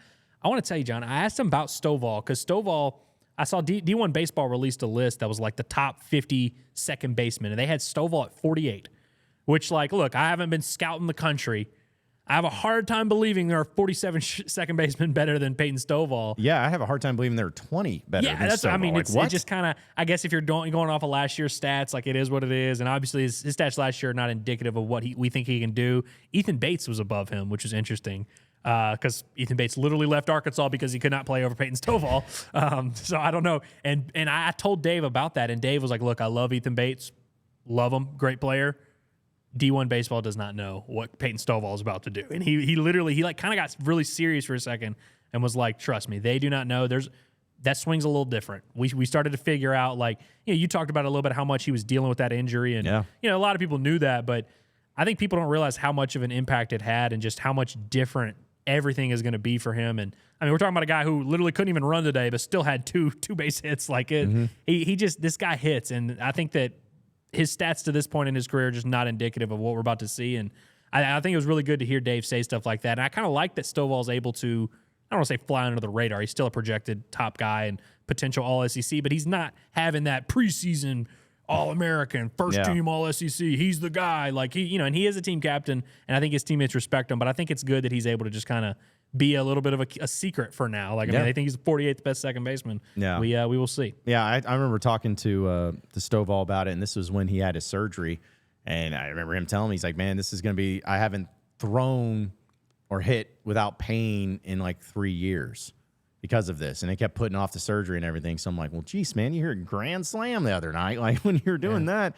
So, I mean, just hearing that type of statement, it's like got to give you a good feeling of like, man, if that's true and he's not having the pain and, he's going up there and feeling a lot more comfortable. And like you said, being more of the secret to where there's not this large expectation on top of him where it's like, hey, man, you got to be the guy that, leads us and makes a change. Then to me, it seems like, it's just another little feather in the cap of why this Razorback baseball team is going to be good. But I'm excited. I think everybody's just wanted to be here as quickly as possible and move on from all this other nonsense that we've had to deal with. So, but either way, we got some other things though. I know we'll get into some baseball, but I did want to bring this up because we talked a lot about Razorback basketball, and I will admit I have not had a chance to listen to the Six Pack just yet. So you guys may have already talked Everyone about else in these comments, y'all got no excuse. Yeah. Go listen to the Six Pack right now. Yeah. Just stop the show right now and go. Even if you play it on mute, just play it. Yeah, just that's all we care about. We don't care if you actually listen. You just as long as we're on your screen. So, what's happening here with Bradshaw and they got a Kentucky player kissing a Tennessee player on the lips. Yeah, that's a pucker up. That is a lip kiss right there. He was getting a different vibe. Somehow, I don't know. You know what? I understand it. John, we've all been there before where the girl that you're dating is yelling at you, and for some reason it just something about being yelled at by someone you're into, just maybe that's what it is. He misread it and was just like, you know what? This is a romantic moment here. Yeah. I'm into this. Because usually he went for his moment. Well, I think that, he's maybe a guy that if you're that close in vicinity to someone's face or to this guy's face, maybe that's just his instinct. He's like, I got to kiss you. Because maybe his breath smelled good while he was yelling at him while they were arguing. So. but that's a 100% peck, a kiss. Like that, he kissed him. He literally leans into him, and you can see his like mouth kind of like pecked him, swivel up. That was a kiss, man. Mm-hmm. So that's that's a thing. You know, I thought the rumors were swirling around Arkansas. You know, SEC basketball this year, man. It's interesting. It is a sitcom or like a reality show. It looks like at this point, but I don't know. I saw this video. I was like, because I saw somebody tweet. I was like, hey, this Kentucky player kissing another Tennessee player. I was like, what? And I watched it. I was like, oh, yep, that's indeed a kiss. That is. Did we get a reaction from like? Did either of the guys speak on this? Not that I saw. I don't know if anything that, at least in my rigorous research I did of it, that I saw anything of it. But I just feel like, man, there's certain things that elicit, like, if someone spits on me, like, I feel like it's fair game to just beat the crap out of you, like, or at least try to. You think kissing falls under that category, I don't know, but see, that's the thing is I don't know if it does. It's almost like you would be so shocked by it, which I'm sure the I think Tennessee that's what player, happened here. Yeah, you're just so surprised by it. You're like, what? I can't stop watching it, man. He just keeps... I know. Just boop, right there, just like he slips it in. Yeah, and it's just like, I don't know, man. That was Tennessee ended up getting the win. If you can't beat them, join them. And Kentucky couldn't defend home court against Tennessee, so why not kiss them? All right. If you can't cover the spread at home whenever Andrew Ellis bets on you, you might as well kiss them. Just kiss them on the lips, and maybe you can win in that regard. I can't believe I missed that. How did I miss that? I don't know. We didn't talk about this on the Six Pack. Good. I was like, we get some fresh content here. Here on the John Nabors Glad show. that Natty State Sports got the kiss covered. Yeah, he was. Again, my buddy Bobby Regan from Barstool Sports, he was all about this. He's like, that would have been okay if Kentucky just didn't suck. And I'm like, no, you don't know what sucking is, my man, over there. If you're thinking Kentucky sucks, Kentucky didn't suck. Yeah, what are they going to be, a 5 seed in the tournament? Yeah, man, that's trash. Maybe. It's trash. But that was not the only wild moment, of course, in SEC play. You also had this happening where Johnny Broome from Auburn. Now, this we did talk about, but this is good stuff. So, for those of you who may have been watching this video for the very first time, Auburn's playing at Ole Miss, and Johnny Broome gets grabbed by the man in the white hat a little bit, and Broome slaps his hand away. Because just like you would of any fan that might be doing that. Well, that's not just any fan. That is actually Morgan Freeman. Yes, the Morgan Freeman of Shawshank Redemption fame, as well as all other great movies. One of the best voices ever. Oh, man, the voice of God, pretty much. But yeah. In the movie, he did literally play the voice of God in the movie, true. didn't he? Yeah, Bruce Almighty and Evan Almighty, even the sequel there. But I saw this video, and it made me laugh for a couple of reasons. One, it was a funny moment. Two, Johnny Broome ain't going back and apologizing or anything, but the fact that it was Morgan Freeman is the only reason why that he was cool with it and whatever, because I would have been too. But it is also kind of funny because I wanted to be like, Morgan, why you I guess he just wanted his attention, I guess. So, okay, this is what I couldn't stop thinking about. So Morgan Freeman's an Ole Miss fan, right? So he's there front row at the Ole Miss game. Am I correct in that? Yes. Because he's been at Ole Miss games before. Yeah, he's an Ole Miss fan. The fact that he knows who Johnny Broome is, and look, Johnny Broome's a good player for Auburn. Like he's, anyone who watches college basketball, is a big fan, especially the SEC, knows who he is. But that tells me that Morgan Freeman is not just a T-shirt Ole Miss fan. No. He's watching these games. He's watching the Tuesday night SEC network game. He knows, because Johnny Broome is not like a first-round pick, like elite, big-name player. He's a guy that, like, you only know if you're an SEC basketball fan. Yeah. And I love that. Because, look, like our guy Bobby Bones, he knows the players, but I'm talking about, like, you think John Daly knows who Johnny Broome is? No, he doesn't. Chance. He wears the Arkansas stuff, but there's no way he's watching enough games to know who's in the SEC or anything. I love that Morgan Freeman is like, this is that guy for Auburn who's having a good year. I got to shake this man's hand. Oh, yeah. You know, and then I love the Johnny Broome. We've all been there before where, like, we react to something and we don't realize who it is. Where we're like, dude, it is. Curtis was talking about how he big league Lou Brock one time. Lou Brock? Lou Brock, MLB Hall of Famer Lou Brock. Really? If you want to find out the story, tune into the Six Pack, because we did tell it on the story. But we've all been there where, like, someone that is trying to get our attention and we're not interested in them, we're like, oh, wait a minute, it's my buddy or it's somebody. Never happened to me with Morgan Freeman, so that's pretty cool. I feel like I probably know that it was Morgan Freeman. Like, he's got a very distinct look and voice and... But everything. I don't know. But also, if I'm how did he not know that Morgan Freeman was at the game? That's what I'm saying. This is towards the end of the game, too. So, like, you're telling me that there wasn't once that you kind of looked over there, but that guy looks like Morgan Freeman over there. I guess he just really was like, there's no way Morgan Freeman would be trying to touch me. Especially because he kind of grabbed his ass a little bit. Yeah, a little bit. So I bet he was probably like, there's zero chance that this is who it is. Yeah. But still a funny moment nonetheless. Yeah. It's at least they had a good a good chuckle about it. And I bet Morgan was cool about it too. Oh yeah.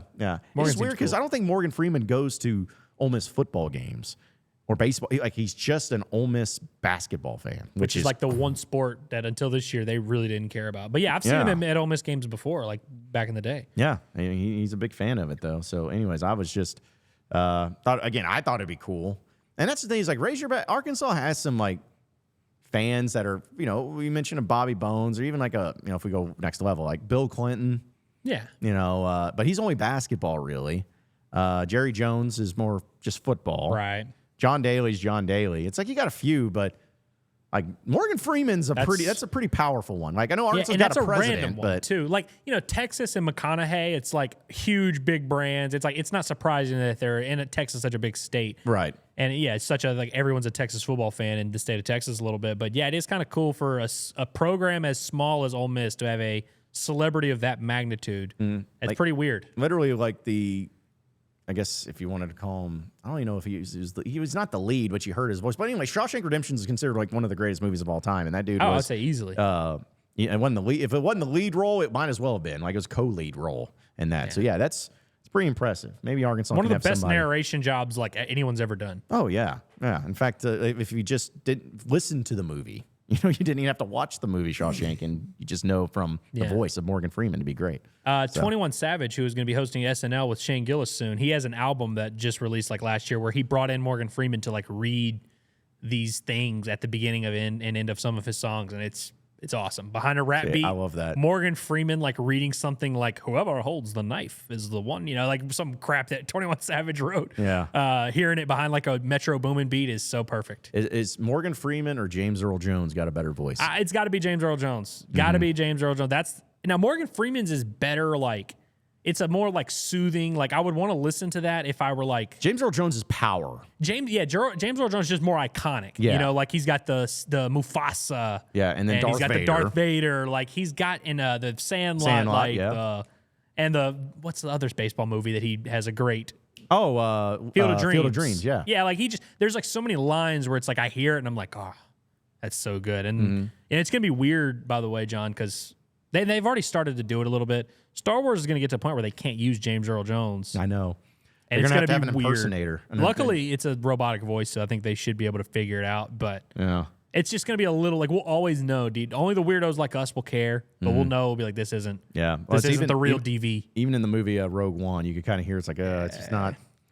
I love you, James. Well, James we love is like, you, but he's getting up like there, 90. man. Like I don't want to. We need to stop the conversation right there. But yeah, we'll just say James Earl Jones, best voice ever. And yes. Morgan Freeman, close second, I would say. Yes, I think that's a fair assessment. That is a fair assessment. So we're going to get into a lot more here on the John Nabors Show here in just a second, folks. But I got to tell you first, though, about Superior Construction and Development right here in the great state of Arkansas. Now, we know that here in the state of Arkansas, there's a lot of renovations or maybe some reconstruction that you're going to be doing in your household. For those of you watching and listening here in the state of Arkansas, well, Superior Contracting and Development is going to be the one that helps you out because not only are they based in Valonia, but they're statewide. They can go anywhere in the state to help you out with this. And they're licensed residential and commercial contractors specializing in all aspects of home rebuilding and remodeling. They handle everything from fencing to drainage, additions, and remodeling of your existing structure all the way to land development and ground-up construction. So you can call them today for your interior and exterior construction and remodeling needs at 501-453-3053. That's 501-453-3053. You can also check them out online at superiorark.com. You can also email them and get an immediate response at contracting@superiorark.com as well. So again, for all of your interior and exterior construction remodeling needs, call the fine folks over at Superior Contracting Development at 501-453-3053. We'll take another break. When we come back, we'll have more of the John Nabors Show here live from Natty State Sports, so stay with us. We not done yet either. So don't be satisfied because we not done. We not done yet either. So don't be satisfied because we not done. 43 miles away, but the call of the Hogs can be heard all the way to San Francisco. Let's stick my dick in the mashed potatoes. Go Hogs. Powered by Arkansas, for Arkansas. Every time you put a mic in my face, I'm going to say Arkansas. The John Nabors Show is live from the Natty State Sports Studios.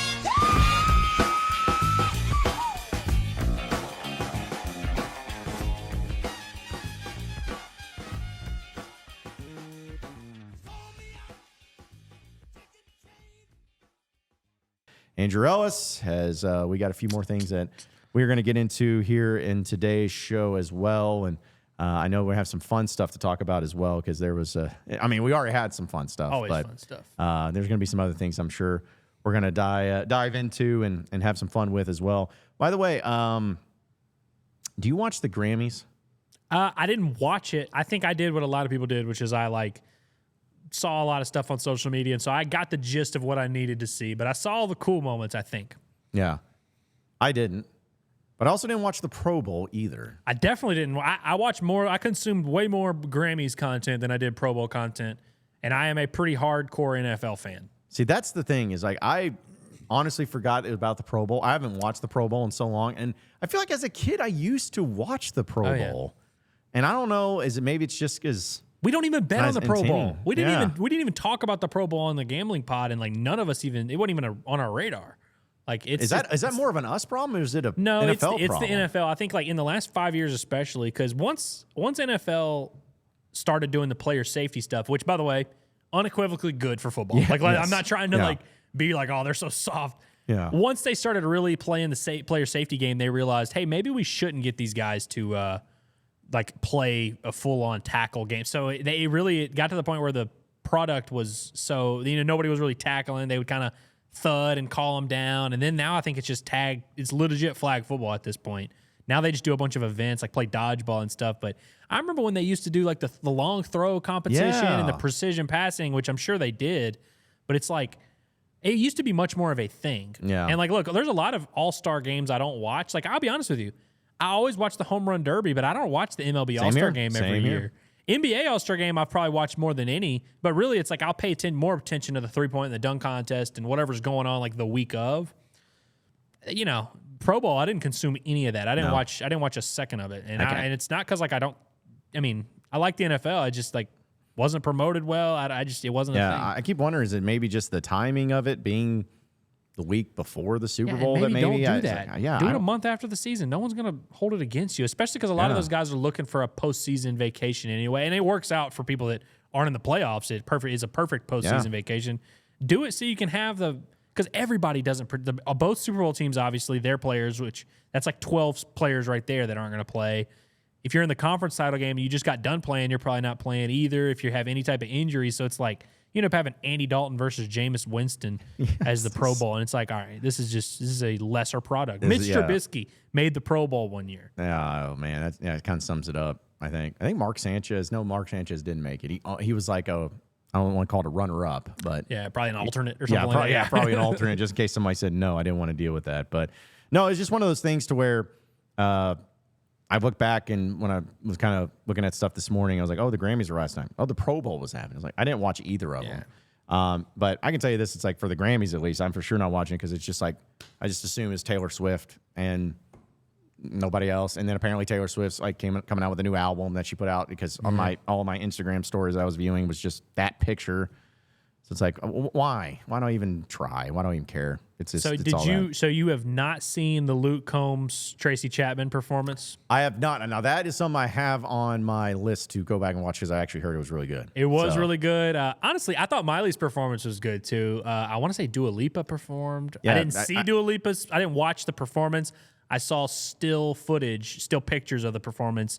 She's very talented. Yeah. Well, I saw that it was Miley got a lot of because I guess she won something too. She won Best Country Album, I believe, which people were upset about.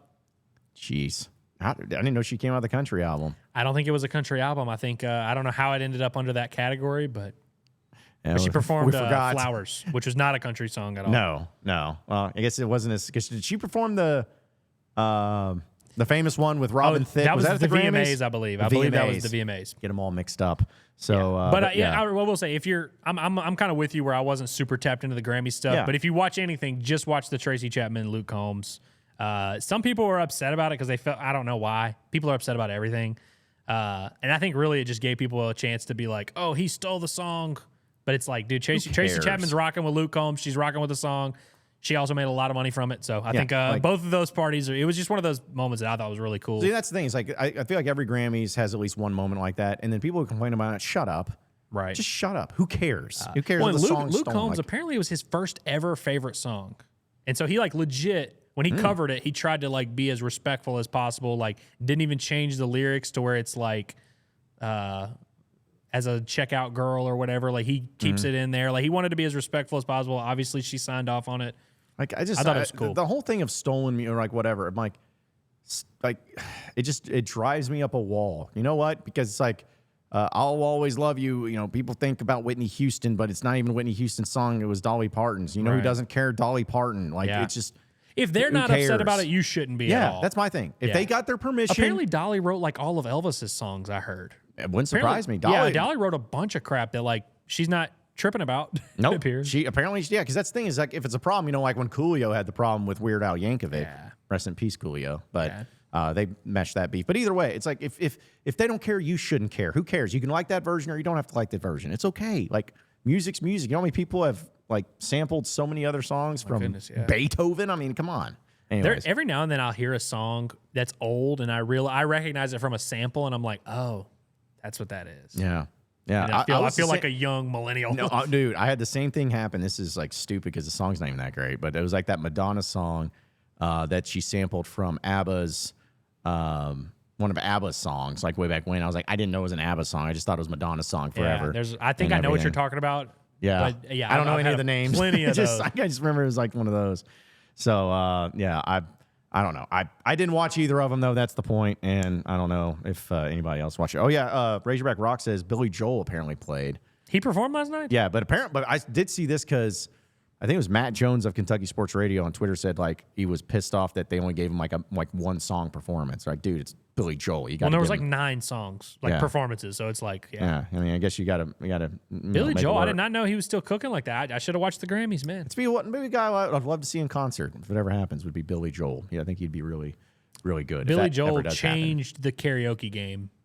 He did. He might be a top 3 karaoke artist, like, in terms of just how many of his songs have been sung at karaoke. Him or Garth Brooks, I feel like. Garth is, especially in this area, like in the South and like Friends in Low Places and Piano Man, you're getting those songs. Yeah. It's getting sung every night at the karaoke bar, like every single night. So, yeah. Thank you, Fishman. I'm not going to put that tweet up, but correct opinion, Fishman. Yes, that is the correct opinion.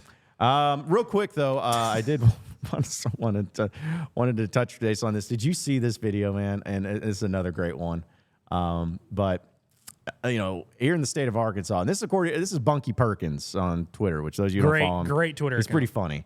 But you know, they built a Topgolf down in Little Rock just here recently. Oh yeah. And they had an event that happened where actually I just played the video. So the lady got stuck in the net, and they're having to help her out of it. I'm so glad I didn't watch this before coming on the show. She's literally stuck in the net, and I don't know how she's got to stop trying to move. She keeps trying to move. Yeah, and you got the guy. You can tell it's a worker there from Topgolf trying to go. Ma'am, okay, just you hold on. You either got to commit and go all the way through and just rip through, or stop moving. Yeah, but it's like I have so many questions. Like, how does this happen? How are people falling into nets at Topgolf like this? I understand maybe taking a little tumble, but like, those are sturdy. Yeah, Branson says shout out to whoever installed the nets. Those are sturdy, man. Yeah, those are made by Spider-Man or something, man. You know, like those are nets right there. But it's like the only reason I'll even accept somewhat is that she had to be hammered drunk. That's the only excuse. If she was sober, then we got problems. Bigger problems we know what to do with. But I saw this video. Who among us hasn't gotten drunk at Topgolf and taken a tumble? Yeah, and gotten into the net. I don't think I've ever been at the top row of Topgolf. Like, I've always been on the floor, like on the bottom level. I've only gone a couple times. Have you been to the one here, Rogers? Yes. Yeah. See, I think I've been to that one once. We were talking about that. Like, Curtis has never been to the one here. So I've been to the one in Vegas and in St. Louis. When he told me that, I was like, it doesn't make sense because, like, me and Curtis we go and drink beer and eat food and just do normal stuff, watch sports or whatever. It's crazy that Topgolf has never made it. We've gone to everywhere possible in this area that does both of those things. Mm-hmm. We've never gone to Topgolf. I don't know. We're gonna have to change that, I guess. Have to change that. Yeah. Well, hopefully something like this can happen because I would very much enjoy that type of entertainment. Yeah, it's good I hope stuff. she's okay. Yeah, I feel like she probably got out of there. She probably made it work. But I love that video so much, and I'm that type of person who I wonder, like, shouldn't laugh, realistically, but do you I think it took like 10 minutes for her to get situated, or maybe more? You think it was like up to closer to like 30 minutes, maybe an hour, or was it like 2 minutes, you think? I think it was, I'd say, I'd put it at like probably 10, 15, because she was in it now. Like, she wasn't Just think like about the people that are it. golfing beneath. Do you think they just waited the whole time? They're like, we're Heck gonna wait it out. No, Or the timer's cooking right now, man. We that paid is for our fair. hour already. Like, no, we're going up there. We're knocking these balls through and stuff. Like, man, that story just cracked me up. I'm like, that is great. It makes me think of Spider-Man 2 when he's doing the train thing. When he's like Yes, doing the just, things, trying to get the holding it webs, and he's in. like holding them. Yeah. Again, I think that's what Spider-Man was in there, and he made that happen. So, but great things. So, but folks, I did want to mention this because I was teasing this a little bit, but I was given permission to where we can finally mention this and address this, because we got a lot of great stuff happening and content-wise here on Natty State Sports. But we have a fun announcement happening where I'm going to go ahead and put it up in here, that Razorback offensive lineman Josh Braun, as well as various other offensive linemen for the university here, they are going to be officially launching the Boss Hogs podcast here on Natty State Sports.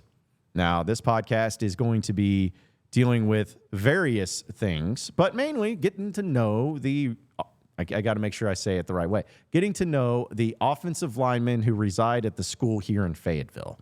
Because they got NIL regulations that we have to, make sure that we're not upsetting anybody or saying anything wrong or anything like that. But yeah, we're really excited to announce this, and it's going to hopefully get recorded this week and be posted this week. We have a great podcast network. Of course, the Bombastic Podcast stuff with Andrew Ellis is leading up. the way in that regard. Yes. What's that? I said Bombastic Podcast is leading the way in that area. Yes, it is. Yes, it is. This will be a nice second best podcast for us. Yeah, to throw a nice little follow up, nice runner up to it there. But we got that, of course, Pod at the Palace. We got the gambling show. They got Six Pack. So we're really building the podcast network here at Natty State Sports.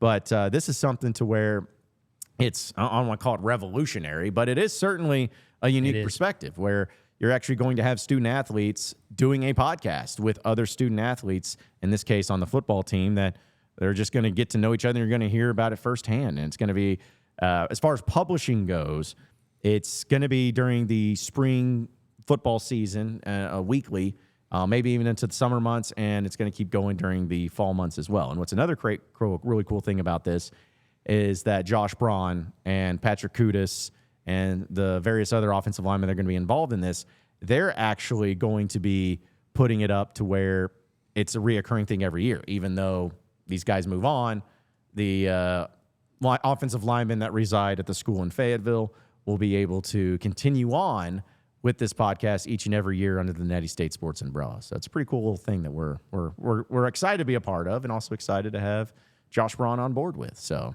we wanted to let everybody know. I was talking to Braun the other day, and whenever Kudus was talking to you, I was like, you scouting out maybe the talent for who to pass the mantle to kind of lead the charge for this thing. But no, I think this is going to be awesome. And one thing that stuck out the other day being around those guys is like, they all are truly like best friends. Yeah. And they're all very similar dudes. Like, it's just like a big group of dudes, man. Just like dudes. They're in there just hanging out with them. They're simple. They like to eat. They're big guys. They're hogs. Like, you'll listen to one episode of this and you're gonna feel like you're like in the friend group with them. You know, like you're just you'll get so used to it.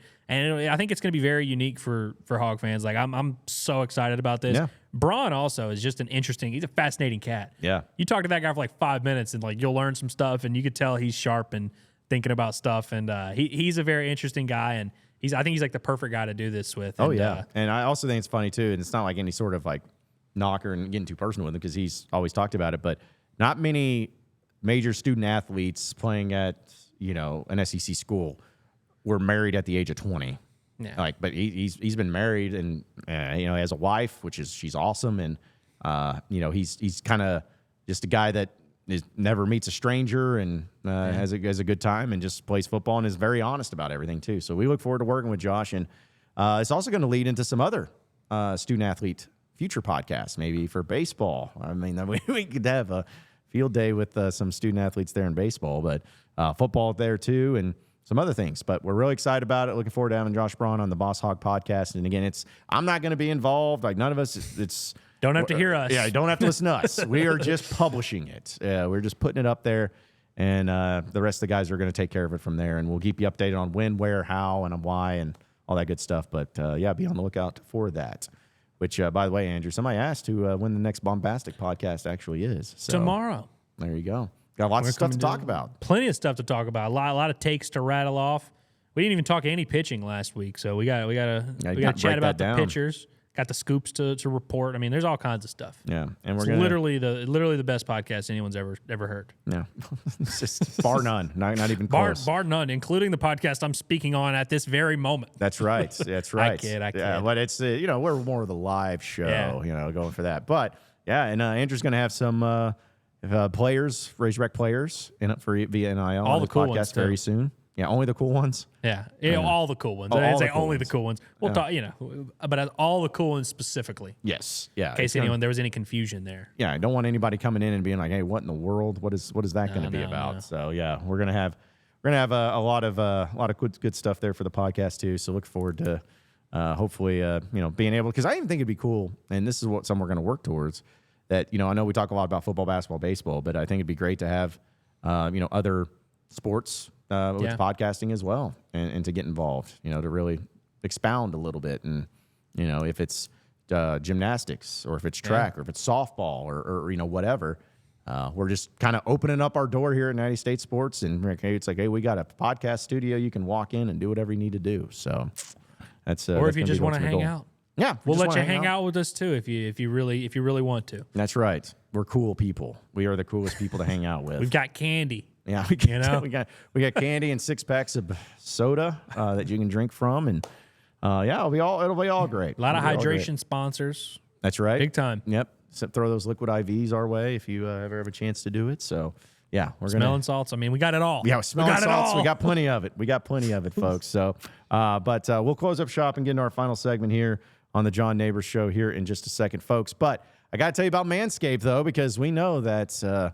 All of us men out there, especially of us in the older age, we have to keep ourselves groomed and keep ourselves looking clean and looking good, especially for our lady friends. Am I right? Of course I'm right, and you know I'm right. And there's no better tool than what you're going to get with Manscaped, because they have all the different tools, all the different trimmers, all the different things that's going to help you maintain and looking good, feeling good, not only on this side, but everywhere else as well. That's what they're made for. In fact, that's why the old adage is, your balls will thank you. I didn't say it, they did, because you're a guy. You know what we're talking about. And the best thing about it is because you listen to this show and watch this show, and you also get to check out all the great other content that we have here on Natty State Sports. If you go to manscaped.com and use promo code NATTY, that's NATTY, just promo code NATTY, you get 20% off of your order plus free shipping. You're not going to get a better deal than that. And we like to give back to the people. We want us guys to look good, and I'll tell you, they send us some stuff, and I mean, you see this? That's prime real estate right there, and it's because of Manscaped. So check them out today, manscaped.com. Use promo code NATTY, and you'll get 20% off your first order plus free shipping only with Natty State Sports. We'll take our final break. When we come back, close up shop and end the show with some fun stuff. So you won't miss it, so stay tuned here on the John Nabors. We not done yet either. So don't be satisfied because we not done. We not done yet either. So don't be satisfied because we not done. 143 miles away, but the call of the Hogs can be heard all the way to San Francisco. Let's stick my dick in the mashed potatoes. Go Hogs. Powered by Arkansas, for Arkansas. Every time you put a mic in my face, I'm going to say Arkansas. The John Nabors Show is live from the Natty State Sports Studios.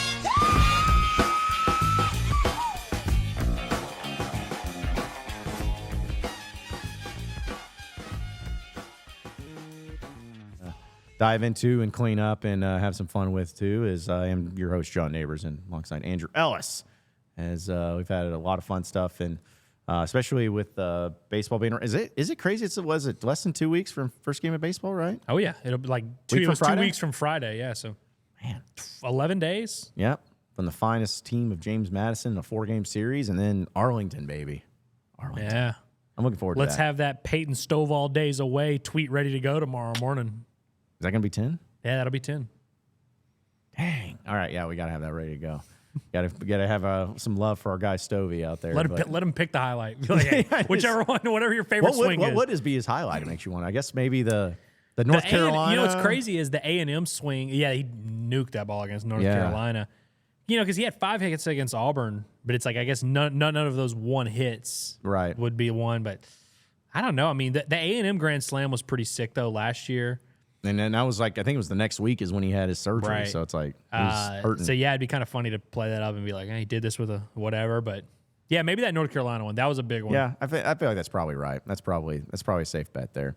All right. So just a few things that we wanted to bring up here. Kind of sad news. Carl Weathers passes away at the age of 76. Hated to see Carl Weathers pass away. That one really bummed me out, man. Carl Weathers, like more iconic than people realize. You know, played some just big time characters. I mean, just the other day I was at a restaurant and Billy Madison Happy Gilmore was playing, and I was just dying laughing at the big hand when he gets run over by the car. Directed episodes of The Mandalorian, people forget, but Apollo Creed. I mean, also played in the NFL. I'm pretty sure. Yeah, and is also, I always forget his name. He was in Predator with Arnold Schwarzenegger because he's like one of the famous memes of the hands coming together. So, yeah, I mean, really sad to see.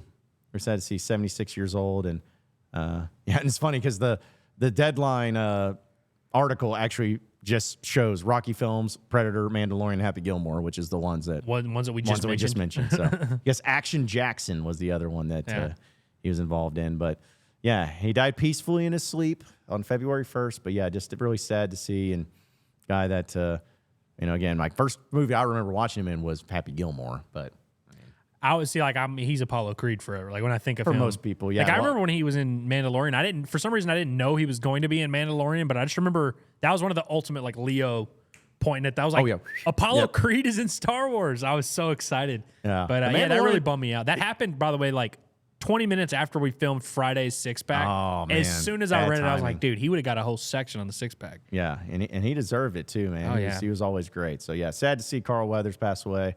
R.I.P. One of the all-time greats, and there's some other stories that we'll dive into, but like this one, I'm curious. And the reason I'm asking about this because everyone's wearing these. What are these Apple Pro Vision things? Like, what's going on here? Normal folks like you and I won't discover them until like 3 years when they're no longer cool. But yeah, apparently it's. I don't know what all you can control with it because I've seen people driving in cars with them. Because look at this. On the lives of others. Yeah, we probably call them heroes among us. Apparently, it just gives you like a fake. It's just VR. Like you can just see whatever.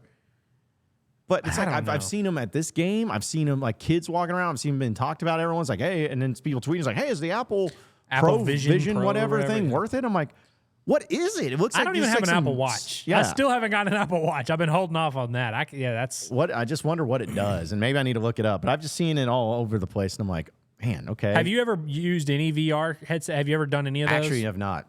So my nephews have one, and so I played it at my sister's house, and I did the old man thing where I like started trying to run, like I was playing quarterback, and I tried to like go run the play action. I was trying to sell my fake, man. I tripped into the couch. It's like you forget once you're in there for a while that you can't move around. Like that guy, I wouldn't have been stunned if he had ran out on the court. So that's what I'm saying. Like, it would get too real for me where I'm like, I forget where I am. Real. Yeah. I mean, it happens to everyone in their living. You see all the videos of people like punching their screens. Like, it's crazy, but it's like, yeah, it's what we're going to be doing. It's sad. People will be watching Natty State Sports via Apple Vision Pro while they're driving. You get to have VR while you're going through the office and get to see some things. But have you seen the videos of people driving with that mask on though? Like people will they'll be in their driver's seat. I'd call the cops. I'd call 911. No, like straight out. I was like, people are gonna start driving. Like I might just have to move to downtown Fayetteville and just never drive ever. Yeah. Well, I mean, it's bad enough when you're having people like driving cars that aren't other people don't drive, or like you just don't have to drive them. Like it's bad enough as it is, but. Yeah, that's the type of thing that, I don't know, really freaks me out. We're screwed as a society. I've also seen them training these robots up, too, that like look like the robots are getting very competent. I'm like, guys, and we don't want to have them too much power. They will find out that they have that power. There's plenty of movies about this exact thing. There was a movie called The Terminator. I don't know if you heard about it. Yeah, that was that is a warning sign. That is a warning sign, and that's we're just society ignores them though. Well, I know you brought this up. I wanted to bring it up again. What do you think of Shane Gillis being able to host Saturday Night Live after in 2019 he was hired and then fired or canceled, if you would, because some of the was it the R word that he was used? I think he referred to. I think he said some like borderline xenophobic, like talking about Asian people. Okay. I heard somebody being like, it'd be crazy if he did his monologue in China, like in a Chinese accent. But that'd be on brand for him. Because here's the thing, I love Shane Gillis. Yeah. Shane Gillis is hilarious, but I love the fact that this is honestly him getting fired from SNL was probably the best thing that ever happened to him because everyone was like, whoa, what did this guy say? Who is this guy? When they saw the news, and it really gave him a lot of popularity. See, what's crazy is like I'm pretty on the internet, and like I know who Shane Gillis is now. I've known about him for I guess the last few years, like most people. I don't remember this happening. Like I was not plugged in at that point, and maybe I just don't. The name didn't stick with me for whatever reason. Because I remember whenever this happened, and I just saw him and was like, oh, of course Shane Gillis is doing SNL, cool. Yeah. And then I saw people being like, oh, got fired, and I was like, oh, I was not aware of any of that, and I do like Shane Gillis a lot. Well, the only reason I remember it is because I think it was like the next week when he got fired, he went on the Joe Rogan podcast to kind of tell all and talk about it. And I remember he was just like kind of shocked. Well, first off, he's talked about how shocked he was they even gave him the job at SNL, but then also how shocked it was how it just like moved on and how weird it was. But yeah, there is no one that does a better Donald Trump impression than Shane Gillis. This is perfect. The finger and the way he does it and just the voice, it's great. So if you haven't watched, I think it's on YouTube for free. Is Austin? Yeah, I was gonna. I read on the Six Pack today. I told people I was like, if you have not watched anything, go watch him. His stand up in Austin is like one of the best stand up sets I've ever seen. Man, when he talks when he talks about Alabama football, and they're talking about wait a minute, his team's 5-0. Those are my brothers. These are my brothers. I still to this day, I will see people quote tweet something and they'll be like, those are my brothers. Wait, we're 4-0? Those are my brothers. Yeah. Because he talked about, he's like, they're in college football, he's like, let me just tell you, he's like, white cornerbacks don't exist. He's like, they got him in like the San Diego, like whatever. And I was like, obviously he has not met Hudson Clark. Right, yeah. So, white corners are on the way up. By the way, Hudson Clark, I guess, no longer a white corner because he's now a safety. But there was a white corner in the NFL like in the last couple of years. Who? Somebody, I can't remember his name, but I think like it was somebody from Iowa, maybe. But there was a white corner. There's a white corner that's like prominent. I don't know if prominent's the word, but one that was serviceable in the last couple of years. One that's known. Yeah, one that is playing at a high level. I don't know. I'll have to look that up. And there's a few. It's almost back. Yeah. Well, it's just like because I mean I could quote the Shane Gillis stuff all the time, but he's just like even Iowa. If I see a white wide receiver, I'm like, oh yeah, go. Oh, they got him. Caught him from behind. Yeah, it's like no breakaway speed. Yeah, none whatsoever. Paige Van Sant. I know if you're a UFC guy. What are your thoughts on Paige Van Sant? I'm from what I can tell. So she's been out of MMA for a little bit now. She's done other ventures. From what I can tell, she was never that great at fighting. But yeah, apparently she's been making a lot of money. She's good. Apparently she's good at looking good, I guess, or looking good enough. That's the word on the street. But yeah, I saw her circulating the other day for her. What is this story here? Yeah, so basically she talks about how she considered a $50,000 offer to simply cut her hair in a bob style on OnlyFans. But an additional request had her concerned for her well-being. She said, I had a request on OnlyFans, and the latest installment of her and husband Austin Vanderford's A Kick-Ass Love Story podcast. Whatever. Everybody's got a podcast these days. Somebody wrote, and they offered me $50,000 to cut my hair into a bob. They did want the back of my head shaved. He reached out and said he was fine with me sharing all this. The caveat is that I had to mail him all of my hair. So my question is... no, you can't do that. Andrew, you have a lot of hair. You have a lot of long hair. Would you have cut your hair for $50,000? I would have cut my hair for $50,000. The mailing it to the guy, and also if I were Paige Van Sant, who is a prominent person who's known for looking good, and you're getting requests like that also they want to mail.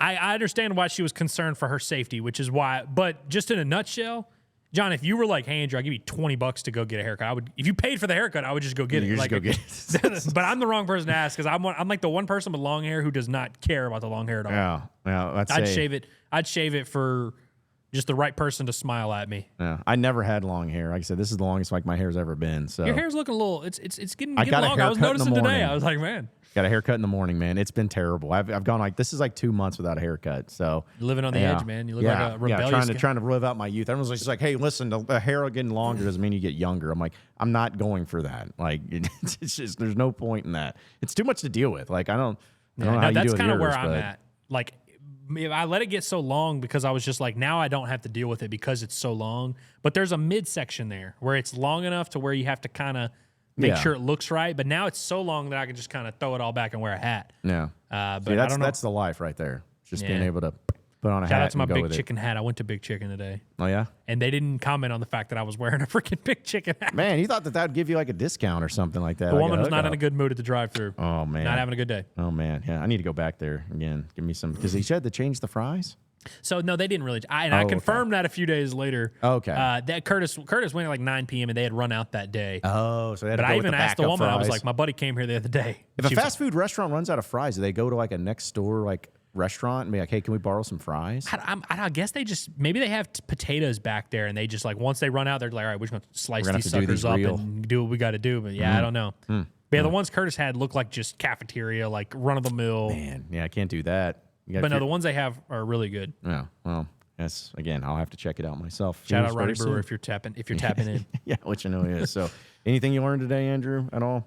I learned that Arkansas baseball is still going to be very good. Still the best team ever. I was encouraged by what I saw. I had a great day hanging out with the baseball team. And I learned that I missed the kiss in the Kentucky-Tennessee game, which I'm devastated about. Although I'm glad we didn't talk about it on the six-pack this morning since you talked about it on the show today.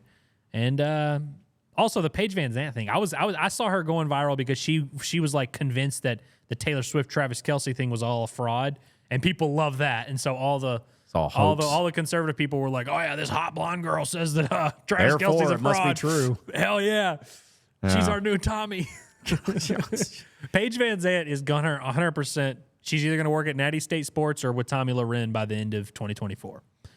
I don't know how because or both because Tommy or Loren both. will work for us. Could work for us. Yes, we've been in talks. But, Yeah, we've been hitting her up, and I'm sure she's looking to leave Nashville. I think once we found out that Paige Van Zandt wasn't good at fighting, and I don't know what she did after that, I think she'll cycle through a few things before she comes to Center Street. Yeah, that's fair. That's fair. I think the thing that I learned today is that all you Razorback fans feel the same way I do.